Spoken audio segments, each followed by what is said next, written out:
안녕하세요. 마음 쉼터에 오신 여러분을 환영합니다. 세월이 지나면 아물는 상처가 있지만 평생 아물지 않고 피를 흘리는 마음의 상처도 있습니다. 마치 지독한 악몽처럼 겪었던 고통의 순간을 영원히 되새기게 만들죠. 저는 제 결혼 생활이 비록 장미꽃으로 가득 찬 길은 아닐지라도 평온한 안식처가 되어줄 것이라 믿었습니다. 하지만 그건 제 착각이었습니다. 그날 제가 온 마음을 다해 사랑했던 남편의 손에 의해 지옥의 가장 깊은 곳으로 떨어졌던 바로 그날이 오기 전까지는 말입니다. 그제야 저는 깨달았습니다. 제가 지금까지 사람과 함께 살았던 것이 아니라 악마와 한 침대를 쓰고 있었다는 끔찍한 사실을요. 창밖으로 들려오는 요란한 엔진 소리와 시끄러운 경적 소리가 뒤섞이고 거대한 구렁이가 도시를 삼키려는 듯 차량의 행렬이 도로를 가득 메웠습니다. 저는 낡은 스쿠터에 앉아 타는 듯한 초조함에 속을 태우고 있었습니다.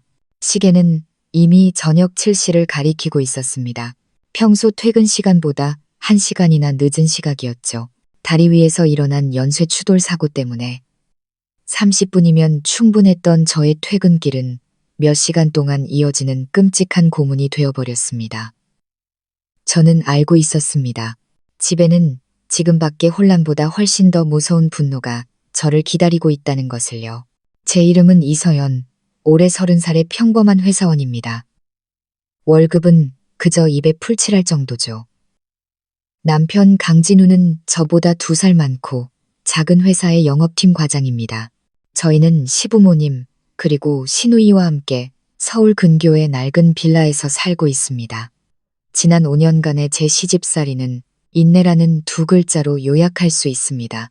좁은 주차 공간에 겨우 스쿠터를 밀어넣고 숨을 돌릴 틈도 없이 시어머니 박 여사의 날카로운 목소리가 집안에서부터 들려왔습니다. 이제 오냐? 어딜 싸돌아다니다가 이제야 낯짝을 들이밀어? 너 때문에 온 식구가 굶고 있는 거 안 보여? 계집애가 무책임하기 짝이 없고 어른 무서운 줄을 몰라. 저는 지친 몸을 이끌고 집 안으로 들어가며 애써 설명했습니다. 어머니, 오늘 다리 위에서 사고가 나서요. 1시간 넘게 길에서 꼼짝 못했어요. 박 여사는 해진 소파에 다리를 꼬고 앉아 손부채질을 하며 입술을 길게 삐죽였습니다. 사고는 무슨 어떤 놈팽이랑 희희낙낙하다 왔겠지. 변명은 집어치워. 늦게 들어오는 것들은 다 사내 놈들한테 잘 보이려고 치장하느라 바쁜 것들이야. 시누이 미나는 소파에 드러누워 스마트폰을 만지작거리다 고개를 들고 거들었습니다. 새언니, 요즘 배짱이 두둑해졌네. 늦게 와놓고도 뭐가 그리 당당해? 엄마랑 아빠, 그리고 오빠 배고파서 쓰러지기 일보 직전이라고. 저는 남편을 바라보았습니다. 그가 제 편을 들어 한마디라도 해주길 바랐죠. 하지만 진우는 식탁 구석에 조용히 앉아 스마트폰 화면만 쳐다볼 뿐 아무것도 듣지 못한 척 했습니다. 그의 침묵은 1000마디의 비난보다 제 마음을 더 아프게 했습니다. 저는 분노를 삼키고 조용히 가방을 내려놓고 부엌으로 들어갔습니다. 오늘 저녁도 허둥지둥 만든 음식과 끝없는 잔소리로 채워지겠지요. 제가 쌀을 씻고 있을 때 진우가 부엌으로 들어왔습니다. 그는 말없이 제 손에서 쌀이 담긴 소쿠리를 빼앗아 바닥에 세게 내동댕이 쳤습니다. 새하얀 쌀알들이 사방으로 흩어졌습니다. 지금 뭐 하는 거야? 늦었으면 곱게 들어올 것이지. 온 식구한테 생쌀이라도 먹일 셈이야? 저는 얼어붙은 채 그를 올려다보았습니다. 죄송해요. 금방 밥할게요. 밥은 무슨 놈의 밥, 이 시간에 무슨 밥을 하고 말고야. 진우가 소리쳤습니다. 그의 눈은 핏발이서 시뻘겋게 충혈되어 있었습니다. 그는 제 손목을 거칠게 움켜쥐었습니다. 뼈가 부서질 듯한 악력이었죠. 오늘이 무슨 날인 줄 알아? 우리 할아버지 제삿날이야. 온 식구가 아침부터 준비했는데 고작 당신 하나 기다리느라 제사상에 밥 한 그릇 못 올렸어. 그런데 당신 지금 무슨 짓을 한 거야? 저는 온몸을 떨었습니다. 정말 잊고 있었습니다. 요즘 회사 일이 너무 힘들어 정신이 없었거든요. 깜빡했어요. 정말 죄송해요. 온 가족분들께도 죄송합니다. 어느새 박 여사와 미나가 부엌 문가에 서 있었습니다. 박 여사는 뒷짐을 지고 왔다 갔다 하며 비꼬는 투로 말했습니다. 죄송하면 다야. 네가 이 집을 뭘로 보는 거야? 시부모랑 조상님들을 뭘로 아는 거냐고. 이 근본도 없는 며느리야. 우리 진우가 그때 무슨 귀신에 씌어서 너 같은 재앙 덩어리를 집에 들였는지 몰라. 엄마 말이 맞아. 오빠, 아내가 어떻게 할아버지 제사도 까먹을 수가 있어. 제대로 가르쳐야지. 저렇게 머리 꼭대기까지 기어오르게 둬선 안 돼. 미나가 옆에서 불을 붙였습니다. 그들의 말 한마디 한마디가 비수가 되어 제 심장에 밝혔습니다. 저는 애원하는 눈빛으로 진우를 보았지만 돌아온 것은 얼음장처럼 차갑고 잔인한 시선뿐이었습니다. 제대로 가르치라고? 그가 비웃었습니다. 그 미소에 저는 등골이 오싹해졌습니다. 좋아. 오늘 내가 예의범절이 뭔지 똑똑히 가르쳐주지. 짝. 불꽃 같은 따귀가 제 왼쪽 뺨에 날아들었습니다. 머리가 핑 돌고 온몸이 휘청거렸습니다. 저는 방금 흩어진 쌀 더미 위로 그대로 쓰러졌습니다. 왼쪽 귀가 먹먹해지며 아무것도 들리지 않았습니다. 오직 삐 하는 날카로운 이명만이 길게 이어졌습니다. 저는 얼굴을 감쌌습니다. 귀에서 따뜻한 액체가 흘러나오는 것이 느껴졌습니다. 진우 씨, 당신. 저는 더듬거리며 말했습니다. 방금 일어난 일이 믿기지 않았습니다. 그가 저를 때린 것은 이번이 처음이었습니다. 네가 감히 내 이름을 불러? 진우가 달려들었습니다. 이번에는 손이 아니었습니다. 그는 발로 제 몸을, 배를, 등을 마구 걷어찼습니다. 저는 새우처럼 몸을 웅크리며 급소를 보호하려 애썼습니다. 육체적인 고통은 심장에 새겨진 고통의 만분의 1도 되지 않았습니다. 밖에서 들려오는 박 여사와 미나의 목소리가 어렴풋이 들렸습니다. 말리는 소리가 아니라 응원하는 소리였습니다. 전년 죽여버려, 아들. 저 버르장머리 없는 년, 아주 흠씬 패줘. 저는 무릎을 꿇고 두 손을 모아 빌었습니다. 눈물은 코피, 입가에 피와 뒤섞여 얼굴을 타고 흘러내렸습니다. 제가 잘못했어요. 제발 용서해 주세요. 다시는 안 그럴게요. 제발 때리지 마세요. 하지만 진우의 내면에 잠재된 악마는 이미 깨어난 듯했습니다. 그는 아무것도 듣지 못했습니다. 그는 부엌 구석에 있던 나무 의자를 집어들고 높이 쳐들었습니다. 용서해달라고? 우리 부모님한테 계속 무례하게 굴라고? 그의 눈은 광기로 번뜩였습니다. 저는 눈을 감았습니다. 하늘이 무너지는 듯한 충격을 절망적으로 기다렸습니다. 바로 그 순간 대문 쪽에서 천지를 뒤흔드는 굉음이 울려 퍼졌습니다. 의자가 제 몸에 부딪히는 소리가 아니었습니다. 그보다 훨씬 크고 격렬한 소리, 마치 덤프트럭이 우리 집의 튼튼한 철문을 들이받은 듯한 소리였습니다. 집 안의 모든 것이 순간 정지했습니다.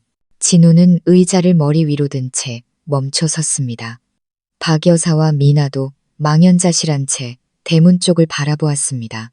10분 후 찌그러진 철문이 활짝 열렸을 때 시댁 식구들의 얼굴은 핏기 하나 없이 새하얗게 질렸습니다.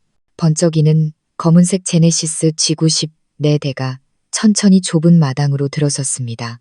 차문이 일제히 열리고 위협적인 인상의 검은 양복을 입은 남자 수십 명이 내려와 양쪽으로 도열했습니다. 선두 차량에서 값비싼 명품 정장을 입은 키 큰 남자가 위험 있는 모습으로 내렸습니다.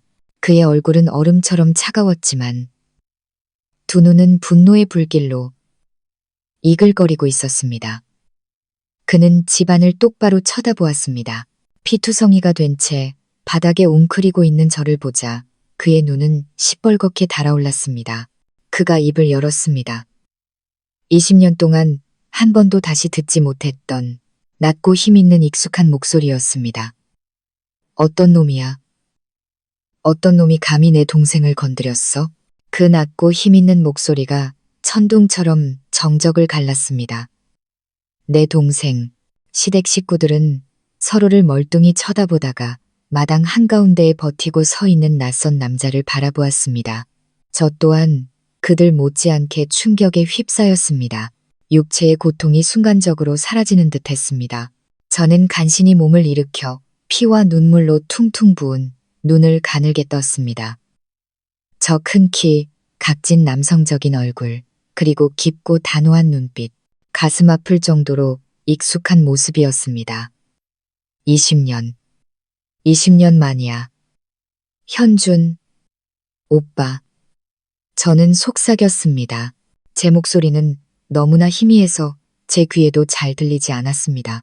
그 남자, 이현준. 제 하나뿐인 오빠. 오래전 가족의 비극 이후 실종되어 먼 곳에서 죽었을 거라고 생각했던 오빠가 지금 제 눈앞에 서 있었습니다. 그는 폭풍처럼 집 안으로 뛰어들어왔습니다. 저의 비참한 몰골을 똑똑히 본 그의 얼굴은 고통과 분노로 일그러졌습니다. 그의 눈에 타오르는 분노의 불길은 모든 것을 태워버릴 것만 같았습니다. 그는 아무 말 없이 자신의 값비싼 재킷을 벗어 제게 덮어주고는 조심스럽게 저를 안아 올렸습니다. 그의 품은 20년 전과 똑같이 넓고 든든하고 따뜻했습니다. 서연아, 오빠가 왔어. 미안하다. 오빠가 너무 늦게 왔어. 그가 속삭였습니다. 목소리가 메어 있었습니다. 저는 그의 어깨에 얼굴을 묻었습니다. 수년간의 서러움과 두려움 끝에 찾아온 안도감에 눈물이 터져 나왔습니다. 하지만 이번 눈물은 억울함이 해소되는 눈물이었습니다. 그제야 시댁 식구들이 정신을 차렸습니다. 조금 전까지만 해도 맹수처럼 날뛰던 강진우는 손에 들고 있던 나무 의자가 어느새 바닥에 떨어진 채 그 자리에 얼어붙어 있었습니다. 그는 현준 오빠와 그를 노려보는 검은 양복의 경호원들을 번갈아 보며 얼굴이 새하얗게 질렸습니다. 박 여사는 더듬거리며 현준 오빠를 향해 손가락질했습니다. 당신 누구요? 왜 남의 집에 함부로 쳐들어와서 행패야? 현준 오빠는 그녀를 쳐다보지도 않았습니다. 그는 경호원 한 명에게 신호를 보내 즉시 최고의 국제병원에 구급차를 부르라고 지시했습니다. 그리고 그는 멈춰서서 얼음장 같은 눈빛으로 시댁 식구들을 하나씩 훑어보았습니다. 이 집을 지켜 아무도 여기서 한 발짝도 나가지 못하게 해. 전화도 못 쓰게 하고 여기서 무슨 일이 있었는지 전부 알아내야겠어. 그의 명령은 짧았지만 누구도 거역할 수 없는 위험이 서려 있었습니다. 경호원 2명이 즉시 다가가 진우 가족의 휴대폰을 모두 빼앗았습니다. 박 여사와 미나의 기세등등하고 악랄했던 모습은 온데간데없고 극도의 공포에 질린 채 비 맞은 생쥐처럼 구석에 웅크리고 있었습니다. 저는 현준 오빠의 품에 안겨차로 옮겨졌고 뒷좌석에 조심스럽게 눕혀졌습니다. 그는 제 옆에 앉아 제 얼굴에 핏자국을 부드럽게 닦아주었습니다. 이제 무서워하지 마. 오빠가 있잖아. 이제 아무도 널 해치지 못해. 그의 말은 상처투성이인 제 영혼을 달래주는 진정제 같았습니다. 차는 지옥 같은 그 집과 공포에 질린 얼굴들을 뒤로하고 밤속으로 달려갔습니다. 병원에서 저는 곧장 응급실로 옮겨졌고 최고의 의료진이 신속하게 호출되었습니다. 현준 오빠는 굳은 얼굴로 밖에서 기다리며 전화를 걸었습니다. 여보세요. 김 변호사님이시죠? 저 이현준입니다. 지금 당장 V병원으로 와주십시오. 제 동생이 남편과 시댁 식구들에게 끔찍한 폭행을 당했습니다. 상해, 폭행, 학대 등 적용할 수 있는 모든 죄목으로 그들을 고소할 준비를 해주십시오. 가장 비싼 대가를 치르게 만들 겁니다. 검사와 촬영을 마친 후 과장의사가 매우 심각한 표정으로 나왔습니다. 회장님, 환자분의 상태가 상당히 심각합니다. 온몸의 타박상은 물론이고 왼쪽 고막이 강한 충격으로 파열되어 청력에 영구적인 손상이 올 수 있습니다. 더 심각한 것은 CT 촬영 결과 측두 옆 두개골에 미세한 균열이 발견되었습니다. 다행히 뇌출혈은 없지만 매우 세심한 관찰이 필요합니다. 의사의 말 한마디 한마디가 망치처럼 현준 오빠의 가슴을 내리쳤습니다. 그는 두 손을 불끈 쥐었습니다. 손가락 마디가 하얗게 질릴 정도였죠. 저는 그가 분노를 극한까지 억누르고 있음을 알 수 있었습니다. 의사 선생님, 최고의 약, 최고의 전문가를 써주십시오. 모든 비용은 제가 책임지겠습니다.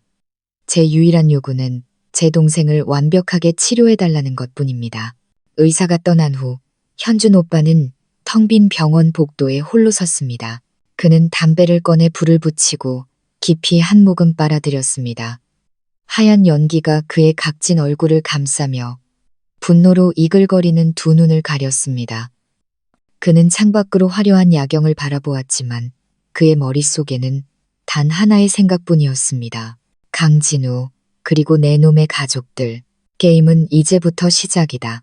그는 20년 동안 침묵했지만 그의 귀환은 폭풍이 될 것입니다. 그의 유일한 혈육을 해친 자들을 모두 쓸어버릴 강력한 폭풍이. 그의 다음 전화는 짧고 냉정하게 밤 공기를 갈랐습니다. 강진우라는 자와 그 가족에 대한 모든 것을 조사해 직업, 재정 상태, 인간관계, 그리고 가장 더러운 비밀까지 전부 다. 24시간 주지.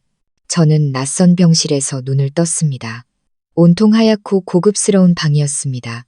역한 소독약 냄새 대신 은은한 난초 향이 풍겼습니다. 창틈으로 스며드는 아침 햇살은 따뜻하고 평화로웠습니다. 온몸이 여전히 욱신거렸고 특히 왼쪽 귀와 머리가 아팠지만 정신은 훨씬 맑아졌습니다. 현준 오빠가 침대 옆에 앉아 있었습니다. 그는 밤새도록 개 곁을 지키며 한숨도 자지 않은 듯 눈가가 퀭했지만 저에게서 눈을 떼지 않았습니다. 제가 깨어난 것을 보자 그는 서둘러 저를 일으켜 앉히고 등 뒤에 부드러운 쿠션을 받쳐주었습니다. 몸은 좀 어때? 많이 아프니? 그의 목소리는 걱정으로 가득했습니다. 저는 고개를 저으며 희미하게 미소 지었습니다. 오빠가 있으니 이제 안 아파. 진심이었습니다.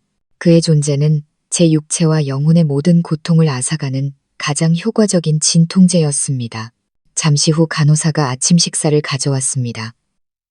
김이 모락모락 나는 향긋한 전복죽이었습니다. 이렇게 영양가 있는 음식은 처음 먹어보는 것 같았습니다. 지난 5년간 제 아침은 마른 식빵 조각이나 출근 전에 허겁지겁 먹는 찬밥이 전부였으니까요. 현준 오빠는 옛날 어릴 적 저를 돌봐주던 것처럼 조심스럽게 죽을 한 숟가락씩 떠먹여 주었습니다. 어린 시절의 기억이 밀려와 코끝이 찡해졌습니다. 제 오빠가 정말로 돌아온 것이었습니다. 죽을 반쯤 먹었을 때 노크 소리가 들렸습니다. 현준 오빠의 경호원이 들어와 그의 귀에 무언가 속삭였습니다. 현준 오빠의 얼굴이 즉시 차갑게 굳어졌습니다. 그는 저를 돌아보며 말했습니다. 그놈들이 왔어. 만나볼래? 아니면 오빠가 쫓아버릴까? 저는 그놈들이 누구인지 알았습니다. 복잡한 감정이 솟구쳤습니다. 그들이 증오스러웠지만 어젯밤 이후 그들이 어떤 연극을 할지 궁금하기도 했습니다. 들여보내줘. 오빠, 무슨 말을 하는지 들어보고 싶어. 현준 오빠는 고개를 끄덕였습니다. 알았어. 하지만 내가 여기 있을 거야. 다시는 그들이 널 상처 입히게 두지 않을 거야. 병실 문이 열리고 강진우와 박 여사가 미나를 데리고 들어왔습니다. 어젯밤의 기세등등하고 오만한 모습은 온데간데 없었습니다. 진우는 낡은 옷을 입고 머리는 헝클어져 있었으며 얼굴은 초췌했습니다. 박 여사는 눈이 퉁퉁 부은 채 값싸 보이는 과일 바구니를 들고 있었습니다. 미나는 고개를 푹 숙인 채 아무도 쳐다보지 못했습니다. 저를 보자마자 박 여사는 와락 울음을 터뜨렸습니다. 그녀는 침대 쪽으로 달려와 제 손을 잡으려 했지만 현준 오빠가 팔을 뻗어 막았습니다. 서연아, 아가야, 내가 잘못했다. 이 늙은이가 눈이 멀어서 자식 교육을 잘못 시켰어. 내가 죽일 년이야. 제발 용서해다오, 아가야. 그녀는 눈물 콧물을 쏟아내며 통곡했습니다. 후회하는 시어머니의 연기는 실로 대단했습니다. 진우도 바닥에 털썩 무릎을 꿇고 고개를 숙였습니다. 서연아, 내가 미안해. 어젯밤엔 내가 술에 취해서 제정신이 아니었어. 널 다치게 할 생각은 정말 아니었어. 정말 고의가 아니었어. 제발, 제발 이번 한 번만 용서해줘. 다시는 이런 일 없을 거라고 약속할게. 저는 침대에 앉아 조용히 그들의 연극을 지켜보았습니다. 악어의 눈물, 공허한 사과. 제 마음은 조금도 흔들리지 않았습니다. 그저 역겨울 뿐이었습니다. 현준 오빠는 팔짱을 낀 채 비웃었습니다. 연기력이 대단하시군요. 어느 영화사에서 여러분 가족을 비극 영화에 캐스팅한다면 분명 아카데미상은 따놓은 당상이겠습니다. 그의 비꼬는 말에 세 사람은 입을 다물었습니다. 박 여사는 울음을 그치고 현준 오빠를 올려다보았습니다. 눈에는 두려움이 서려 있었죠. 무슨 말씀이세요? 저희는 진심으로 뉘우치고 있습니다. 진심. 현준 오빠가 차갑게 웃었습니다.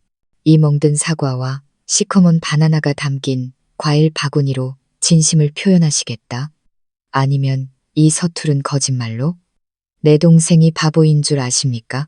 몇 번이고 속아 넘어갈 거라고 생각하는 겁니까? 그는 다가가 과일 바구니를 들고 쓰레기통으로 걸어가 그대로 쳐넣었습니다. 이런 쓰레기로 나와 내 동생의 눈을 더럽히지 마시죠. 현준 오빠의 행동에 박 여사의 얼굴이 새하얗게 질렸습니다. 진우가 황급히 일어나 수습하려 했습니다. 형님, 오해가 있으신 것 같은데, 닥쳐. 현준 오빠가 으르렁거렸습니다. 그의 눈빛은 칼날처럼 날카로웠습니다. 내 놈과는 아직 계산이 끝나지 않았다. 네가 내 동생에게 무슨 짓을 했는지 알아? 고막 파열, 두개골 균열. 그건 제정신이 아니었던 게 아니라 살인마, 짐승의 짓이야.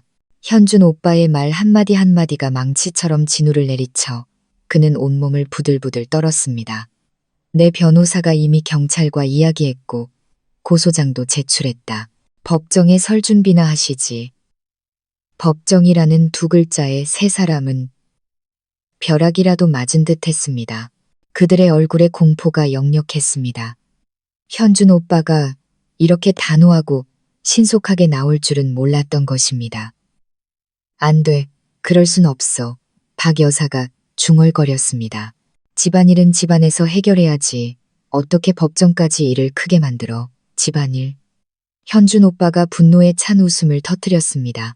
당신들이 힘없는 여자 하나를 집단으로 괴롭힐 때 그녀를 집안 사람으로 생각했나? 당신의 귀한 아들이 아내를 반쯤 죽여놨을 때 그게 집안일이라고 생각했냐고? 나에게 당신들은 가족이 아니라 범죄자 집단일 뿐이야.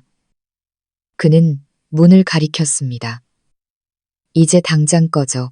다시는 내 동생 앞에 나타나지 마.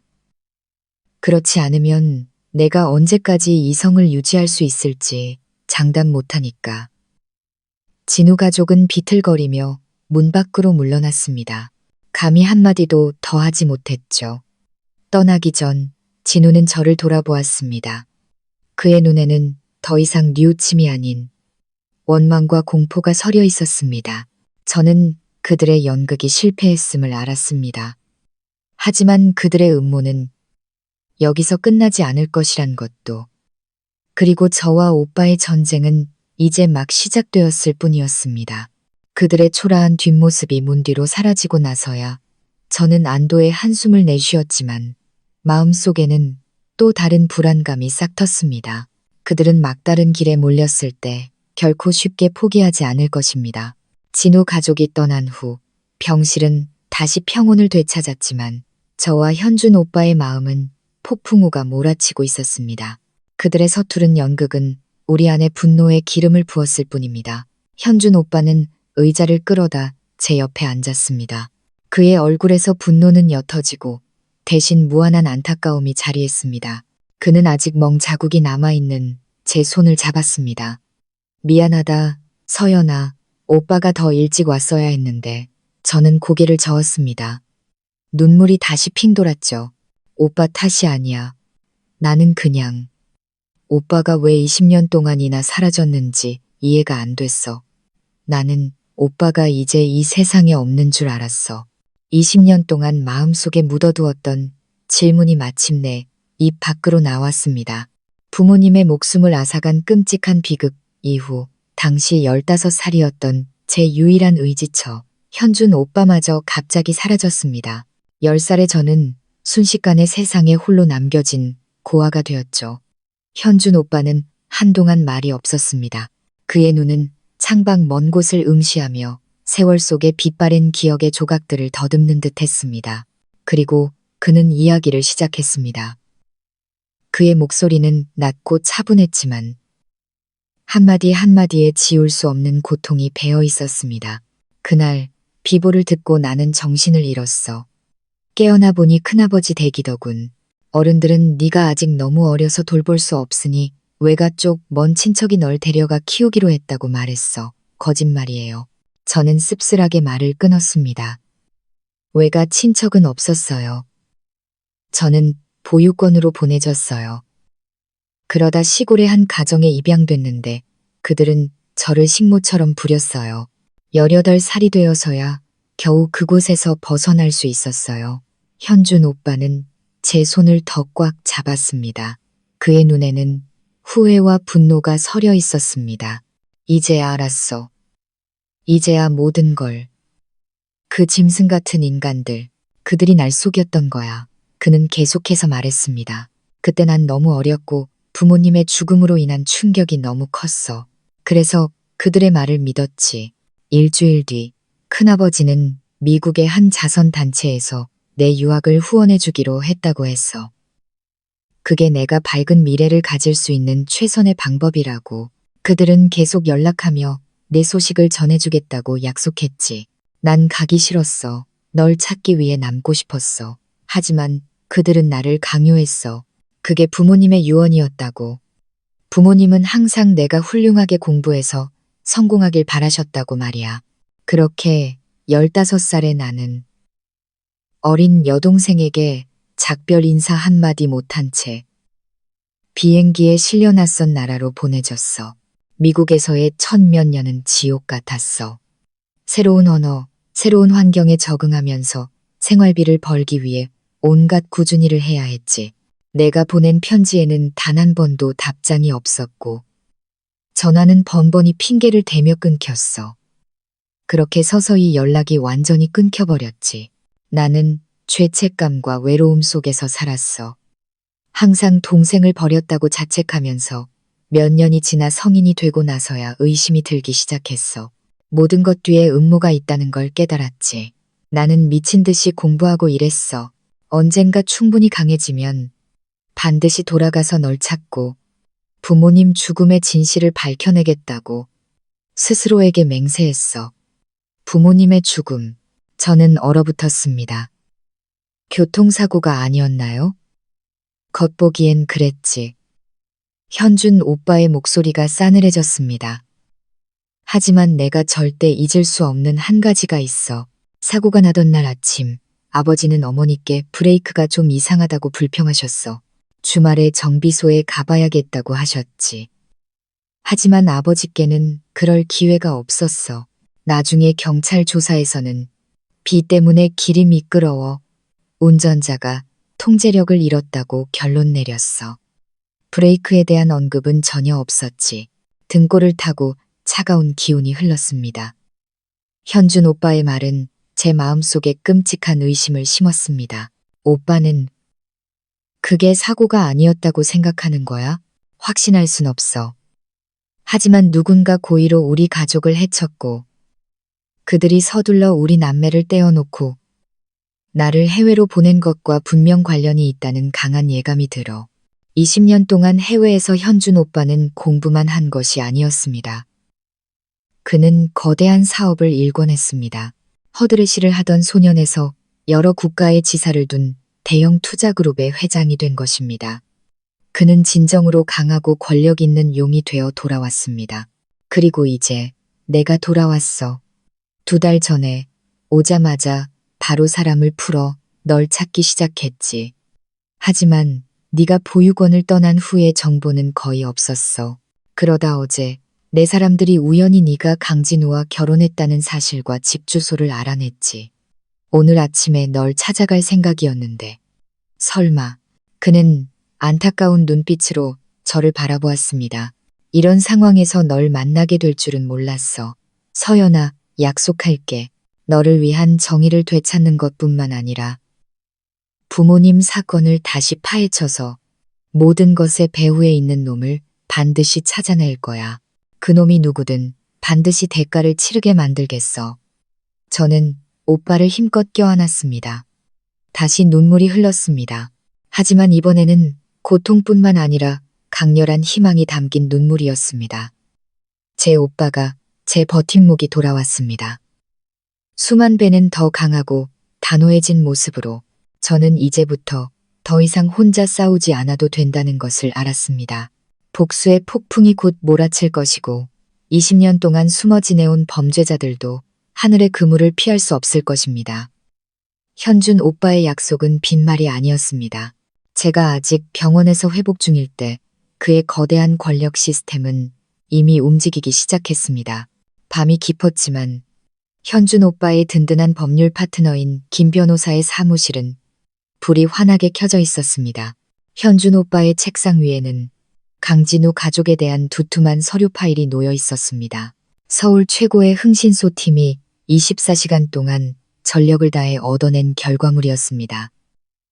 현준 오빠는 한 장 한 장 서류를 넘겼고 그의 얼굴은 점점 더 차갑게 굳어갔습니다. 그가 읽은 내용은 상상했던 것보다 훨씬 더 끔찍하고 추악했습니다. 제가 성공한 영업팀 과장이라고 믿었던 남편 강진우는 사실 겨우 먹고 살 정도의 월급을 받는 평범한 사원에 불과했습니다. 과장이라는 직함은 저와 제 가족을 속이기 위해 그가 꾸며낸 거짓말이었습니다. 그는 승진 욕구도 없었고 회사 일은 태만했으며 상사에게 자주 질책을 받았습니다. 하지만 더 끔찍한 사실은 그가 도박 중독자라는 것이었습니다. 재무보고서에 따르면 지난 5년 동안 진우는 온라인 도박 사이트와 불법 스포츠 토토에 엄청난 돈을 쏟아부었습니다. 그리고 그 돈의 출처는 다름 아닌 제가 힘들게 벌어온 월급과 제가 아끼고 모아온 저축이었습니다. 그는 투자나 업무 상로비 자금이 필요하다고 제게 거짓말을 했지만 실제로는 모든 돈을 도박판에 던져버린 것입니다. 그는 저를 그의 중독을 위한 현금 인출기로 만들어버렸습니다. 거기서 그치지 않았습니다. 보고서는 진우가 사채업자들에게 약 10억 원에 달하는 거액의 빚을 지고 있다는 사실도 보여주었습니다. 이자가 이자를 낳으며 빚은 눈덩이처럼 불어났고 그를 막다른 길로 몰아넣었습니다. 그날 밤 그가 그토록 폭력적이고 잔인해졌던 이유가 바로 이것이었습니다. 그는 단지 제가 늦게 왔다는 이유로 화가 난 것이 아니었습니다. 그는 자신의 모든 좌절감, 비굴함, 그리고 실패를 제게 쏟아낸 것입니다. 그는 돈이 필요했고 제게서 돈을 뜯어낼 핑계가 필요했습니다. 할아버지의 재산은 완벽한 핑계였을 뿐입니다. 제가 항상 존경하려 했었던 시어머니 박 여사 역시 깨끗하지 않았습니다. 그녀는 과거 시장에서 작은 사기 행각에 연루된 전적이 있었습니다. 그리고 현재 그녀 또한 로또 중독자였습니다. 그녀는 매일같이 인생 역전을 꿈꾸며 상당한 돈을 복권에 쏟아붓고 있었습니다. 아들이 큰돈을 따서온 가족이 팔자를 고칠 수 있기를 바라며 진우가 도박의 길에 더 깊이 빠지도록 부추기고 심지어 사주한 사람도 바로 그녀였습니다. 거짓과 도박 위에 세워진 가족, 속부터 썩어 문드러진 소굴이었습니다.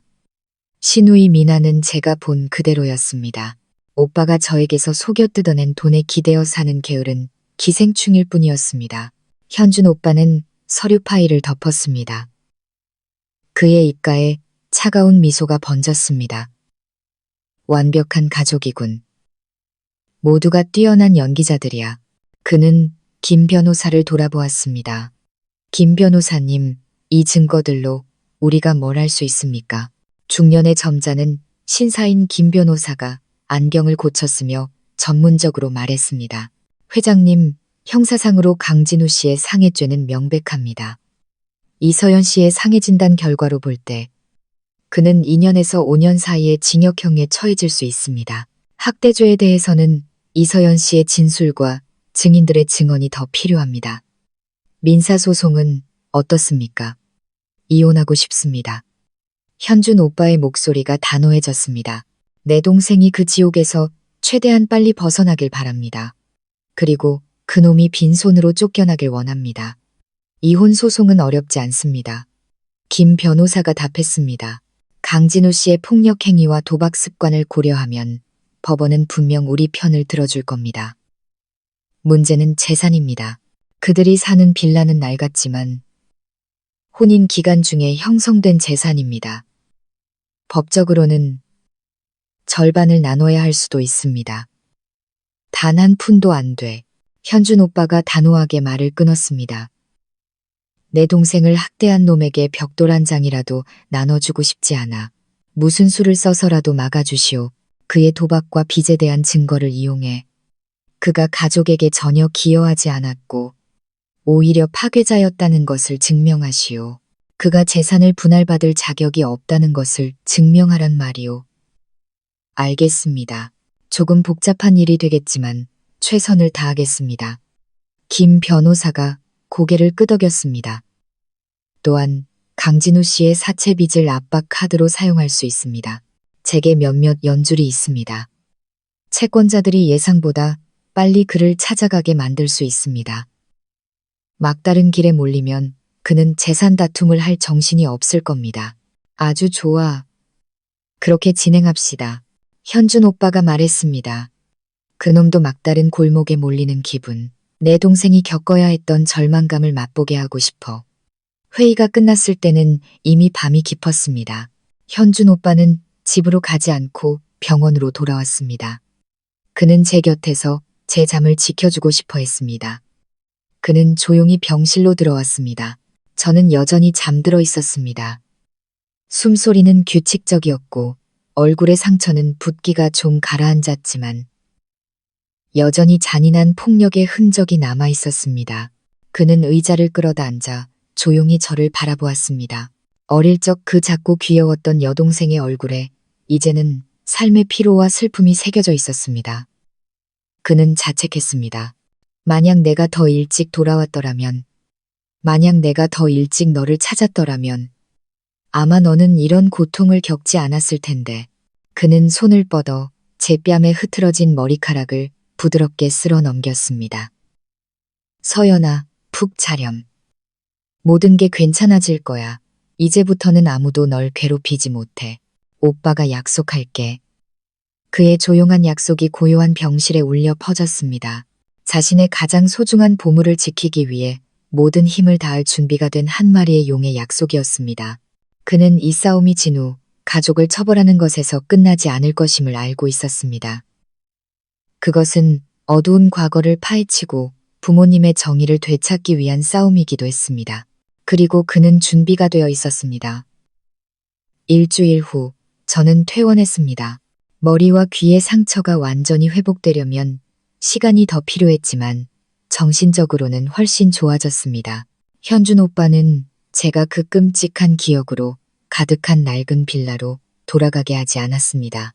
그는 저를 강남 중심부의 초고층 빌딩 최상층에 있는 자신의 펜트하우스로 데려갔습니다.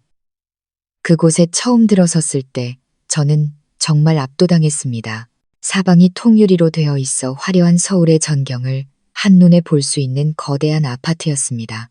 인테리어는 미니멀리즘 스타일이었지만 매우 세련되고 값비싼 것들로 가득했습니다. 모든 것이 스마트 기술로 제어되었죠. 이제부터 여기가 내 집이야. 현준 오빠가 제 짐을 내려놓으며 말했습니다. 아무 걱정 말고 여기서 푹 쉬면서 몸조리 잘해. 그 후 며칠 동안 저는 정말 공주처럼 지냈습니다. 현준 오빠는 저를 돌보기 위해 가사도우 및 팀과 전속 요리사를 고용했습니다. 매일 저는 가장 맛있고 영양가 있는 음식을 먹었습니다. 집을 청소하고 옷을 세탁해주는 사람이 있었기에 저는 손 하나 까딱할 필요가 없었습니다. 현준 오빠의 세심한 보살핌 덕분에 제 몸은 빠르게 회복되었습니다. 하지만 그는 제가 회복해야 할 것이 육체뿐만 아니라 정신이라는 것도 알고 있었습니다. 배신과 폭력으로 인한 마음의 상처는 너무나 큰 그림자를 남겼습니다. 저는 소심하고 자신감이 없었으며 낯선 사람과 대화하는 것을 꺼렸습니다. 큰 소리가 나거나 누군가 갑자기 손을 들면 깜짝 놀라 공포에 질리곤 했습니다. 그런 제 모습을 보며 현준 오빠의 마음은 찢어질 듯 아팠습니다. 그는 제가 계속해서 그런 껍질 속에 갇혀 살게 둘 수 없다고 생각했습니다. 그는 제가 변신할 수 있도록 도와야겠다고 결심했습니다. 어느 날 아침, 현준 오빠는 40대쯤으로 보이는 한 여성과 함께 제 방으로 들어왔습니다. 그녀는 매우 세련된 옷차림에 자신감과 전문성이 넘쳐 보였습니다. 서연아, 이분은 마이 선생님이셔. 이미지 컨설팅 전문가이시자 내가 아주 신뢰하는 심리 상담가이시기도 해. 오늘부터 이분이 널 도와주실 거야. 저는 마이 선생님을 멍하니 바라보며 오빠가 무슨 생각을 하는지 이해할 수 없었습니다. 마이 선생님은 제게 따뜻하고 이해심 많은 미소를 지어 보였습니다. 안녕하세요, 서연 씨. 현준 씨에게 이야기 많이 들었어요. 그 모든 일을 겪어낸 서연 씨는 정말 강한 분이에요. 이제 제가 서연 씨 자신을 되찾는 걸 도와줄게요. 저의 변신 프로젝트는 그렇게 시작되었습니다. 마이 선생님이 가장 먼저 한 일은 제 옷이나 머리 스타일을 바꾸는 것이 아니었습니다. 그녀는 몇 시간이고 저와 대화를 나누었습니다. 그녀는 제 삶에 대한 이야기, 고통과 두려움에 대한 이야기를 들어주었습니다. 그녀는 판단하지 않고 끈기 있게 들어주며 부드러운 조언을 건넸습니다. 그녀는 제게 과거를 마주하는 법, 상처를 힘으로 바꾸는 법을 가르쳐 주었습니다. 서연 씨 잘못이 아니에요. 그녀가 말했습니다. 잘못한 건 서연 씨에게 상처를 준 사람들이에요. 자신감을 잃거나 부끄러워할 필요 없어요. 서연 씨는 사랑받을 자격이 있고 행복한 삶을 살 자격이 있어요. 서서히 저는 마음을 열기 시작했습니다. 더 이상 방에만 숨어 지내지 않았죠. 마이 선생님의 지도에 따라 요가와 명상을 시작했습니다.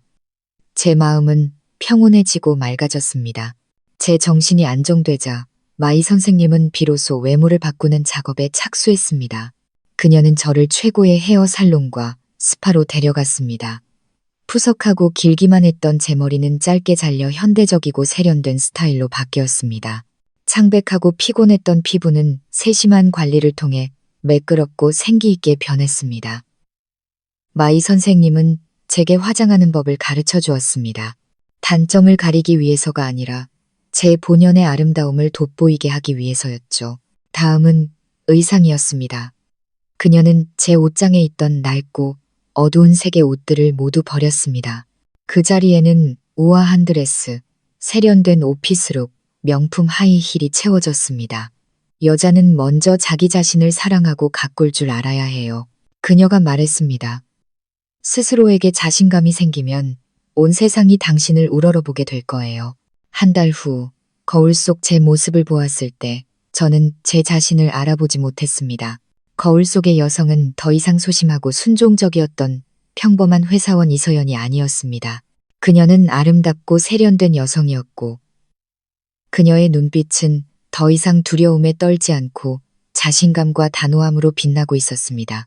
현준 오빠가 들어와 저를 한참 동안 쳐다보더니 미소를 지었습니다. 이게 바로 내 동생이지. 저도 미소 지었습니다. 오랜 우울함 끝에 찾아온 진정한 미소였습니다. 고마워, 오빠. 그리고 선생님도요. 나한테 고마워할 것 없어. 현준 오빠가 말했습니다. 이건 네가 마땅히 누려야 할 것들이야. 하지만 이 변신은 이제 시작일 뿐이야. 이제 법적 싸움을 할 준비는 됐니? 그는 책상 위에 서류 파일을 올려놓았습니다. 김 변호사가 모든 준비를 마쳤어. 이혼 소장과 형사 고소장이야. 내 서명만 하면 돼. 저는 망설임 없이 서류를 바라보았습니다. 펜을 집어들고 단호하게 제 이름을 서명했습니다. 제 필체는 더 이상 떨리지 않고 힘있고 분명했습니다. 준비됐어. 제가 말했습니다. 그들이 나에게 한 모든 짓에 대해 대가를 치르게 하고 싶어. 현준 오빠는 자랑스러운 눈빛으로 고개를 끄덕였습니다. 좋아. 그렇다면 잿더미 속에서 부활한 불사조가 얼마나 강하고 눈부신지 그들에게 똑똑히 보여주자. 저의 반격은 눈물과 약함이 아닌 이성과 법, 그리고 완전히 새로운 마음가짐으로 공식적으로 시작되었습니다. 제가 이혼 소장과 고소장에 서명하자마자 현준 오빠가 준비한 법적 시스템은 무서운 속도로 움직이기 시작했습니다. 법원과 경찰의 소환장이 강진우 가족에게 직접 전달되었습니다. 국가의 붉은 직인이 찍힌 하얀 종이 앞에서 그들의 기세등등함과 자신감은 완전히 증발해버린 듯 했습니다. 그들은 문제의 심각성을 깨닫기 시작했습니다. 이것은 더 이상 단순한 부부싸움이 아니었습니다. 이것은 진짜 법적 전쟁이었고 그들은 절대적으로 불리한 입장에 있었습니다. 유일한 수입원이었던 저를 잃자 진우 가족의 생활은 급속도로 위기에 빠졌습니다. 도박빚과 카드빚의 상환일이 다가왔습니다. 김 변호사의 계획에 따라 사채업자들도 매일같이 전화를 걸고 집으로 찾아오기 시작했습니다. 이미 시끄러웠던 낡은 빌라는 욕설과 협박으로 더욱 혼란스러워졌습니다. 돈도 없고 평온도 사라지자 그들은 서로를 물어뜯기 시작했습니다. 박 여사는 진우를 향해 놀고 먹으며 집안만 망치는 무능한 놈이라고 비난했습니다. 진우는 어머니가 자신을 부추겼다며 악을 썼습니다. 미나는 쇼핑할 돈이 없다며 울고불고 난리를 쳤습니다. 그들이 저를 위해 만들었던 지옥이 이제 그들 자신을 덮치고 있었습니다. 혼란 속에서 그들은 어리석게도 자신들이 버렸던 구명줄, 바로 저를 다시 떠올렸습니다. 제 휴대폰이 끊임없이 울리기 시작했습니다. 처음에는 부재중 전화였고 그 후에는 문자들이 쏟아졌습니다. 저는 답장하지 않고 조용히 모든 것을 변호사에게 증거로 넘겼습니다. 그들의 문자 내용은 협박, 애원, 그리고 책임 전가가 뒤섞인 혼돈 그 자체였습니다. 박 여사 이서연, 당장 돌아오지 못해. 이 집안이 망해야 속이 시원하겠냐. 고소 취하 안 하면 내가 가만 안 둘 줄 알아. 미나 새언니 화난 건 알지만 제발 돌아와요. 엄마가 아파요. 오빠는 매일 빚쟁이들한테 시달리고요. 새언니가 우리 가족을 구해줘요. 돌아오기만 하면 제가 뭐든지 다 할게요. 강진우 서연아, 내가 잘못했어. 정말 후회하고 있어. 나한테 한 번만 더 기회를 줄 수 없을까? 고소 취하해줘. 우리 다시 시작하자. 다시는 너한테 손대지 않겠다고 약속할게. 열심히 일해서 너 먹여 살릴게. 제발. 그들의 말은 더 이상 제게 고통을 주지 않았습니다. 그저 우습고 경멸스러울 뿐이었습니다. 다시 시작하자고? 그 인간, 그 가족의 본성이 과연 변할 수 있을까? 저는 답이 아니오라는 것을 알고 있었습니다. 하지만 현준 오빠와 김 변호사는 다른 계획을 가지고 있었습니다. 그들은 이것이 더 많은 증거를 수집하고 그들이 스스로 함정에 더 깊이 빠지게 만들 절호의 기회라고 생각했습니다. 서연아, 그들에게 희망을 조금 주는 게 좋겠어. 현준 오빠가 회의 중에 말했습니다. 가짜 희망을 말이야. 네가 아직 미련이 남아서 흔들릴 수 있다고 생각하게 만들어. 그들은 지금 막다른 골목에 몰려 있어. 아무리 가느다란 동아줄이라도 붙잡으려 할 거야. 그게 무슨 뜻이야, 오빠? 제가 되물었습니다. 김 변호사가 설명했습니다. 이서연 씨가 마음 약한 척 연기를 하는 겁니다. 강진우 씨에게 답장을 보내세요. 아직 생각 중이고 시간이 필요하다고 말하는 겁니다.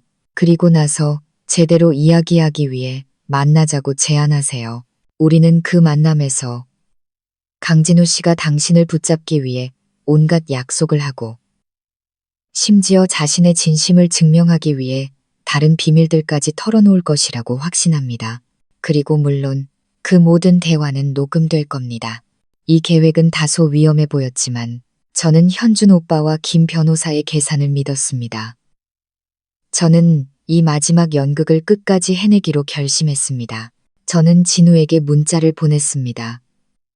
생각할 시간이 필요해요. 모든 게 너무 갑작스러웠어요. 이번 주말에 만나서 이야기할 수 있을까요? 우리 둘만요. 제 문자를 받은 진우는 마치 금덩이라도 발견한 듯 했습니다. 그는 망설임 없이 즉시 동의하는 답장을 보냈습니다. 그는 느끼한 말을 덧붙이는 것도 잊지 않았습니다. 그럴 줄 알았어. 네가 아직 날 사랑하는 거 알고 있었어. 언제 어디서든 널 기다릴게. 저는 아무런 감정 없이 문자를 읽었습니다. 그가 사랑하는 것은 제가 가져다 줄 수 있는 안정과 돈뿐이었습니다. 약속은 토요일 오후 서초구의 한 조용한 가든 카페에서 잡혔습니다. 공공장소이면서도 사적인 공간이 있어 녹음하기에 이상적인 장소였습니다. 저는 이것이 팽팽한 심리전이 될 것임을 알고 있었습니다. 망설이는 아내 역할을 연기해야 할 뿐만 아니라 그가 스스로에게 불리한 말을 하도록 능숙하게 대화를 유도해야 했습니다. 저는 창밖을 내다보았습니다. 서울의 날씨는 여전히 화창했지만 또 다른 폭풍이 조용히 몰려오고 있었습니다. 이번에는 제가 폭풍을 피해 도망치는 사람이 아니라 폭풍을 만들어내는 사람이었습니다. 저의 연극은 곧 막을 내릴 것이고 저는 가장 화려한 마지막 장면을 위해 모든 준비를 마쳤습니다. 제가 진우와의 결정적인 만남을 준비하는 동안 현준 오빠는 조금도 쉬지 않았습니다. 그는 진우 가족을 완전히 무너뜨리고 저를 위한 절대적인 정의를 되찾기 위해서는 그의 폭행죄를 처벌하는 것만으로는 부족하다는 것을 알고 있었습니다. 그는 더 깊이 파고들어야 했고 모든 범죄의 뿌리를 찾아내야 했습니다. 그리고 그것은 그를 20년 전 우리 부모님의 목숨을 앗아간 끔찍한 교통사고로 다시 이끌었습니다. 오빠로서의 직감, 아버지의 브레이크에 대한 불평, 그 모든 것이 현준 오빠에게 그것이 우연한 사고가 아니었음을 속삭이고 있었습니다. 그는 과거의 비극과 현재 저를 해치고 있는 자들 사이에 어떤 연결고리가 있을 것이라고 믿었습니다. 그 연결고리가 아무리 희미하다 할지라도 말입니다. 현준 오빠는 자신의 최고의 조사팀을 동원했습니다. 시간의 먼지가 쌓인 기록들을 파헤칠 능력이 있는 사람들이었죠. 그들은 가장 적은 정보에서부터 시작했습니다. 경찰의 사고 보고서, 사건을 다룬 몇몇 낡은 신문기사, 모든 것이 단순한 결론을 가리키고 있었습니다. 비로 인한 미끄러운 길 때문에 발생한 사고, 의심스러운 점은 없었습니다. 하지만 현준 오빠는 포기하지 않았습니다. 그는 팀에게 한 가지 세부 사항에 집중하라고 지시했습니다. 바로 그 차, 낡은 현대 소나타였습니다. 그들은 아버지가 정기적으로 차를 정비하던 카센터를 찾아냈습니다. 다행히도 나이든 카센터 사장님은 아직 살아계셨고 아버지를 어렴풋이 기억하고 있었습니다. 이 회장님. 두 분 아버지는 아주 꼼꼼한 고객이셨죠. 사장님은 제 가족의 낡은 사진을 보고 나서야 기억을 더듬었습니다. 정비 시기가 되면 항상 제 시간에 차를 가져오셨어요. 마지막으로 오셨을 때가 똑똑히 기억납니다. 사고 나기 일주일 전쯤이었는데 모든 게 정상이었어요. 특히 브레이크 시스템은 제가 아주 꼼꼼하게 점검했고요. 카센터 사장님의 증언은 현준 오빠의 의심을 더욱 굳혔습니다. 브레이크가 꼼꼼히 점검되었다면 아버지는 왜 그것에 대해 불평했을까? 당시 카센터에서 일했던 정비사 명단을 추적하던 조사팀은 김철수라는 이름을 발견했습니다. 주목할 점은 김철수 씨가 사고 직후 일을 그만두고 다른 곳으로 이사하며 모든 연락을 끊었다는 것이었습니다. 너무나 의심스러운 우연의 일치였죠. 김철수 씨의 행방을 좇는 추적이 시작되었습니다. 며칠 동안 희미한 단서들을 따라간 끝에 그들은 마침내 그를 찾아냈습니다. 김철수 씨는 이제 경기도 외곽의 한적한 시골 마을에서 홀로 사는 초라한 노인이 되어 자전거 수리로 하루하루를 근근히 살아가고 있었습니다. 현준 오빠의 조사팀이 찾아갔을 때 김철수 씨는 극도로 겁에 질린 모습을 보였습니다. 처음에는 아무것도 모른다, 기억나지 않는다고 딱 잡아댔습니다. 하지만 그들이 우리 부모님의 사진을 보여주고 사고의 세부 사항을 다시 언급하자 그의 얼굴색이 변했습니다. 설득과 약간의 심리적 압박 끝에 마침내 20년의 침묵을 깨고 김철수 씨는 진실을 말하기로 결심했습니다. 눈물이 그렁그렁한 채 그는 떨리는 목소리로 고백했습니다. 제가 죄인입니다. 죄송합니다. 그들이 저를 협박했어요. 그는 사고가 나기 며칠 전 낯선 남자가 자신을 찾아왔다고 말했습니다. 그 남자는 왼쪽 뺨에 긴 흉터가 있었고 매우 험상궂게 생겼다고 했습니다. 그는 김 씨에게 큰돈과 아버지의 사진을 주며 한 가지 일을 시켰다고 합니다. 바로 아버지가 곧 정비하러 가져올 소나타의 브레이크 시스템을 망가뜨리라는 것이었습니다. 그놈이 저를 협박했어요. 김철수 씨는 흐느꼈습니다. 만약 시키는 대로 하지 않거나 경찰에 신고하면 우리 가족이 무사하지 못할 거라고 했어요. 그때 아내가 몹시 아팠고 아이들은 어렸어요. 저는 두려워서 그놈이 시키는 대로 했습니다. 그는 브레이크 오일 호스에 나사 몇 개를 몰래 헐겁게 해놓았다고 했습니다. 매우 교묘한 수법이었죠. 즉시 브레이크가 고장 나는 것이 아니라 브레이크 오일이 서서히 새어나가게 만드는 것이었습니다. 고속으로 주행하다 급브레이크를 밟아야 할 때 시스템이 갑자기 완전히 작동을 멈추게 되는 것입니다. 범행 후 그는 나머지 돈을 받고 즉시 도망쳤습니다. 지난 20년 동안 죄책감과 공포 속에서 살아왔다고 했습니다. 그 흉터 있는 남자, 그가 누구인지 아십니까? 모릅니다. 김철수 씨는 고개를 저었습니다. 하지만 그놈이 떠날 때 다른 남자가 와서 그를 데려가는 걸 봤어요. 그 사람은 낯이 익었는데 아마 같은 동네 사람이었던 것 같아요. 이름은 기억 안 나지만 그 사람 집이 동네 끝 박 여산의 집 근처였던 건 기억나요. 박 여산의 집 근처. 조사팀의 머릿속에 번개가 쳤습니다. 강진우의 어머니 박 여사, 작은 시골 마을, 얽히고 설킨 인간관계. 과연 어떤 연관이 있을까? 그들은 즉시 돌아가 진우 가족의 과거, 특히 그의 죽은 아버지에 대해 깊이 파고들기 시작했습니다. 그리고 또 하나의 끔찍한 진실이 드러났습니다. 강진우의 아버지, 강 씨는 과거 그 마을에서 알아주는 건달이었고 빚 독촉이나 청부 폭력 같은 일을 전문으로 했다고 합니다. 그리고 그의 왼쪽 뺨에는 젊은 시절 싸움의 흔적인 긴 흉터가 있었습니다. 그는 10년 전 간 질환으로 사망했습니다. 모든 조각이 무섭게 들어맞기 시작했습니다. 강진우의 아버지가 바로 우리 부모님의 차를 직접 파손한 범인이었습니다. 하지만 그는 단지 하수인일 뿐. 그에게 그 일을 시킨 배우의 주모자는 누구인가. 조사는 계속되었지만 한 가지는 확실했습니다. 우리 가족의 비극과 강진우 가족 사이에는 제가 알던 것보다 훨씬 더 깊고 악마적인 연결고리가 있었습니다. 현준 오빠는 사무실에 앉아 조사팀이 방금 보내온 보고서를 읽었습니다. 그의 손은 굳게 움켜쥐어져 있었고 푸른 핏줄이 솟아올랐습니다. 그의 예감은 틀리지 않았습니다. 이 원한은 단지 집안의 원한이 아니라 피의 빚이었습니다. 그는 진우 가족이 저에게 한 짓뿐만 아니라 그의 아버지가 20년 전에 저지른 범죄에 대해서도 대가를 치르게 할 것이었습니다. 토요일 오후 저는 약속대로 카페에 도착했습니다. 저는 이 만남을 위해 철저히 준비했습니다. 우아하지만 너무 화려하지 않은 비취색 실크 원피스를 골랐습니다.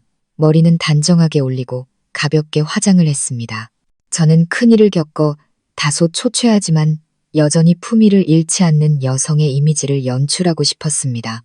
상대방에게 동정심과 동시에 약간의 경외감을 불러일으키기 위해서였죠. 제 명품 핸드백 안에는 초소형 녹음기가 이미 켜져 있었습니다. 현준 오빠와 그의 팀도 일찍부터 와 있었습니다. 그들은 평범한 손님인 척 주변 테이블 몇 군데에 앉아 무슨 일이 생기면 즉시 개입할 준비를 하고 있었습니다. 진우는 10분 늦게 도착했습니다. 자신의 가치를 보여주려는 의도적인 행동이었죠. 그는 카페 안으로 들어와 주위를 둘러본 뒤 제 테이블로 다가왔습니다. 그도 꽤 멋을 냈지만 얼굴에 드리운 피로와 불안감은 감추지 못했습니다.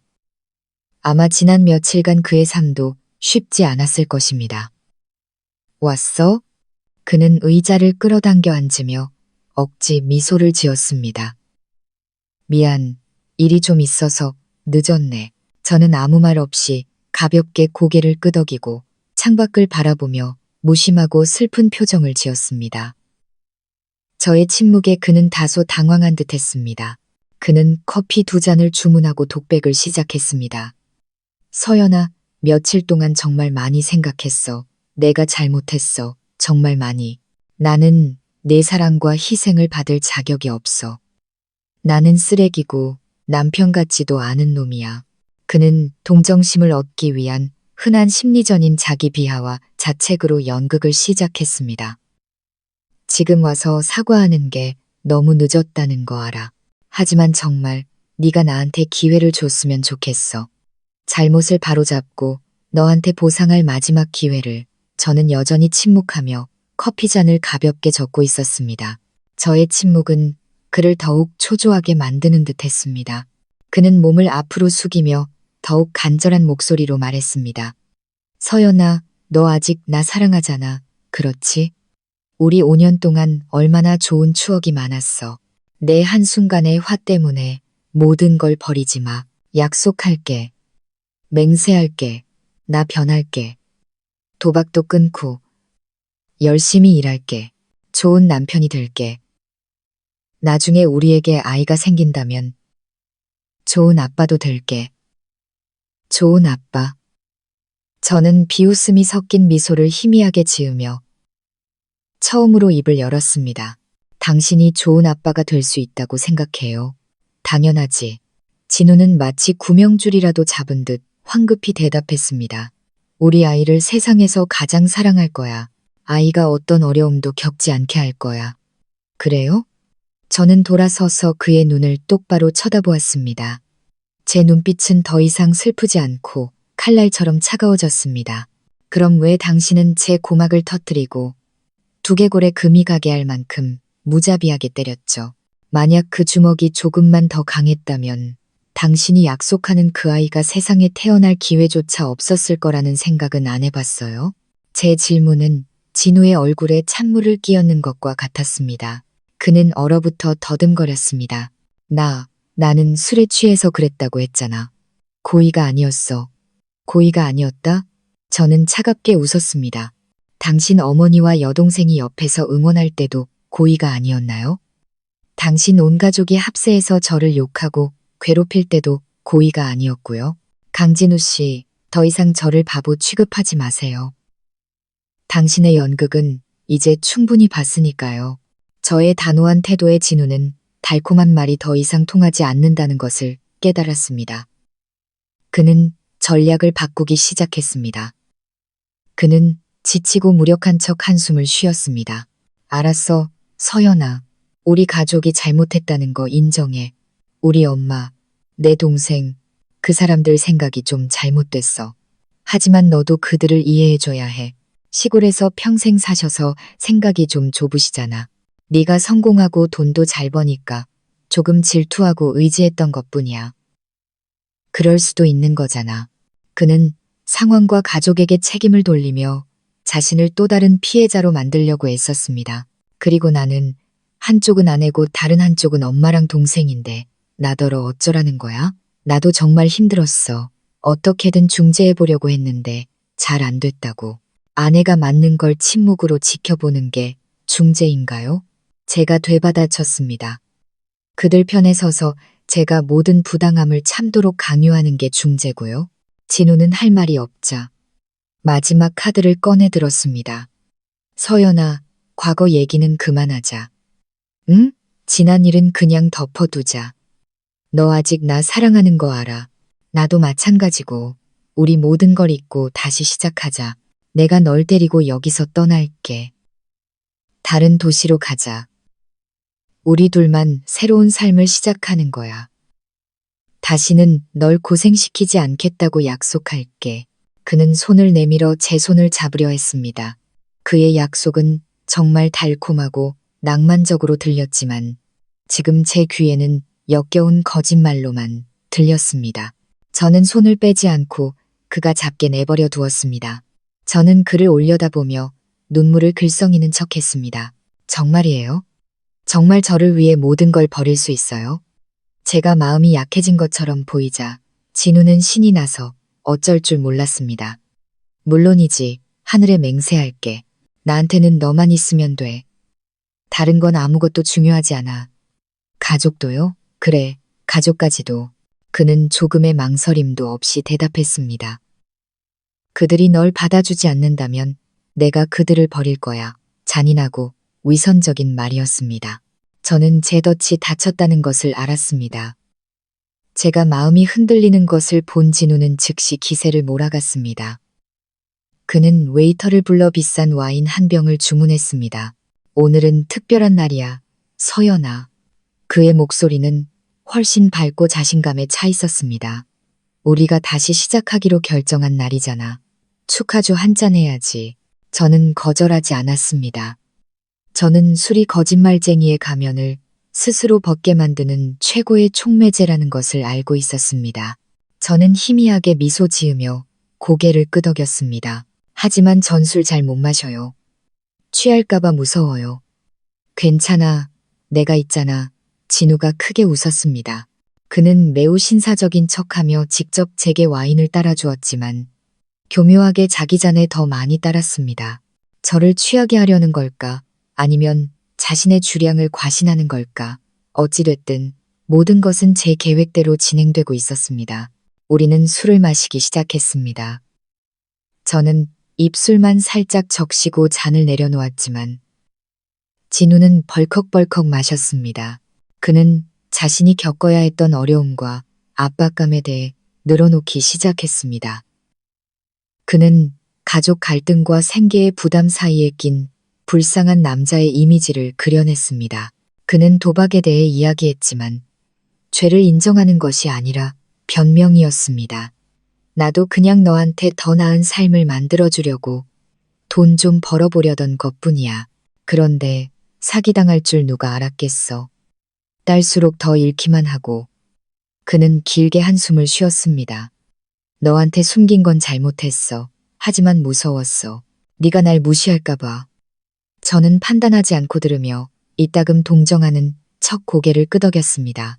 이해해요. 당신도 가족을 위해서였잖아요. 저의 공감에 그는 더욱 신뢰를 느꼈습니다.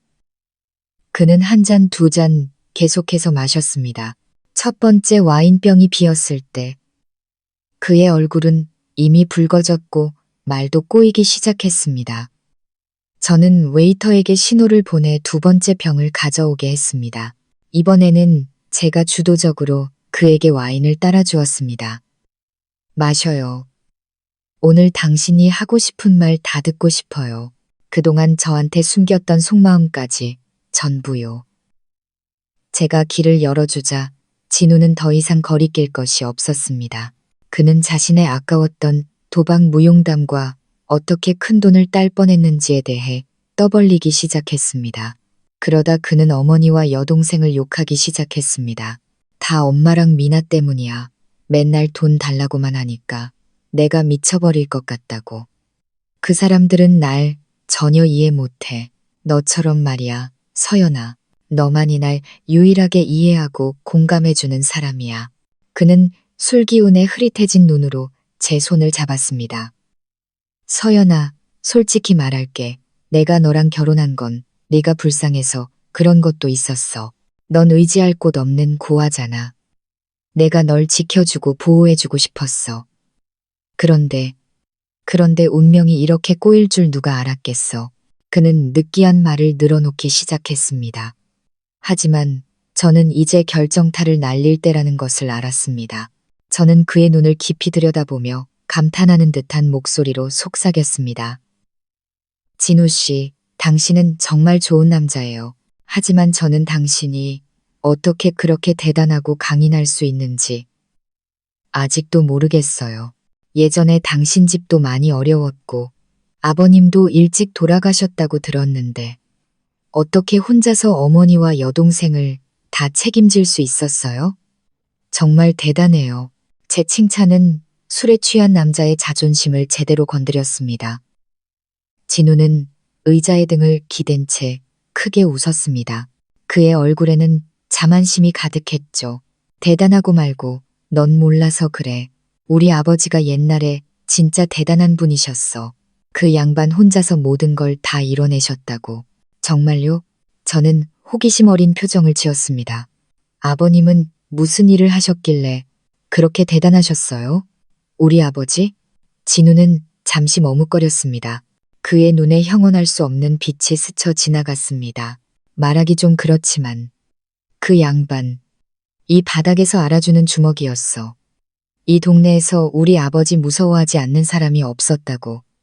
그랬군요. 그럼 아버님에 대한 재미있는 이야기도 많겠네요. 저는 계속해서 그를 자극했습니다. 술기운의 진우는 모든 경계심을 잃었습니다. 그는 가슴을 치며 자랑스럽게 말했습니다. 재미있는 이야기? 셀 수도 없지. 너 그거 알아?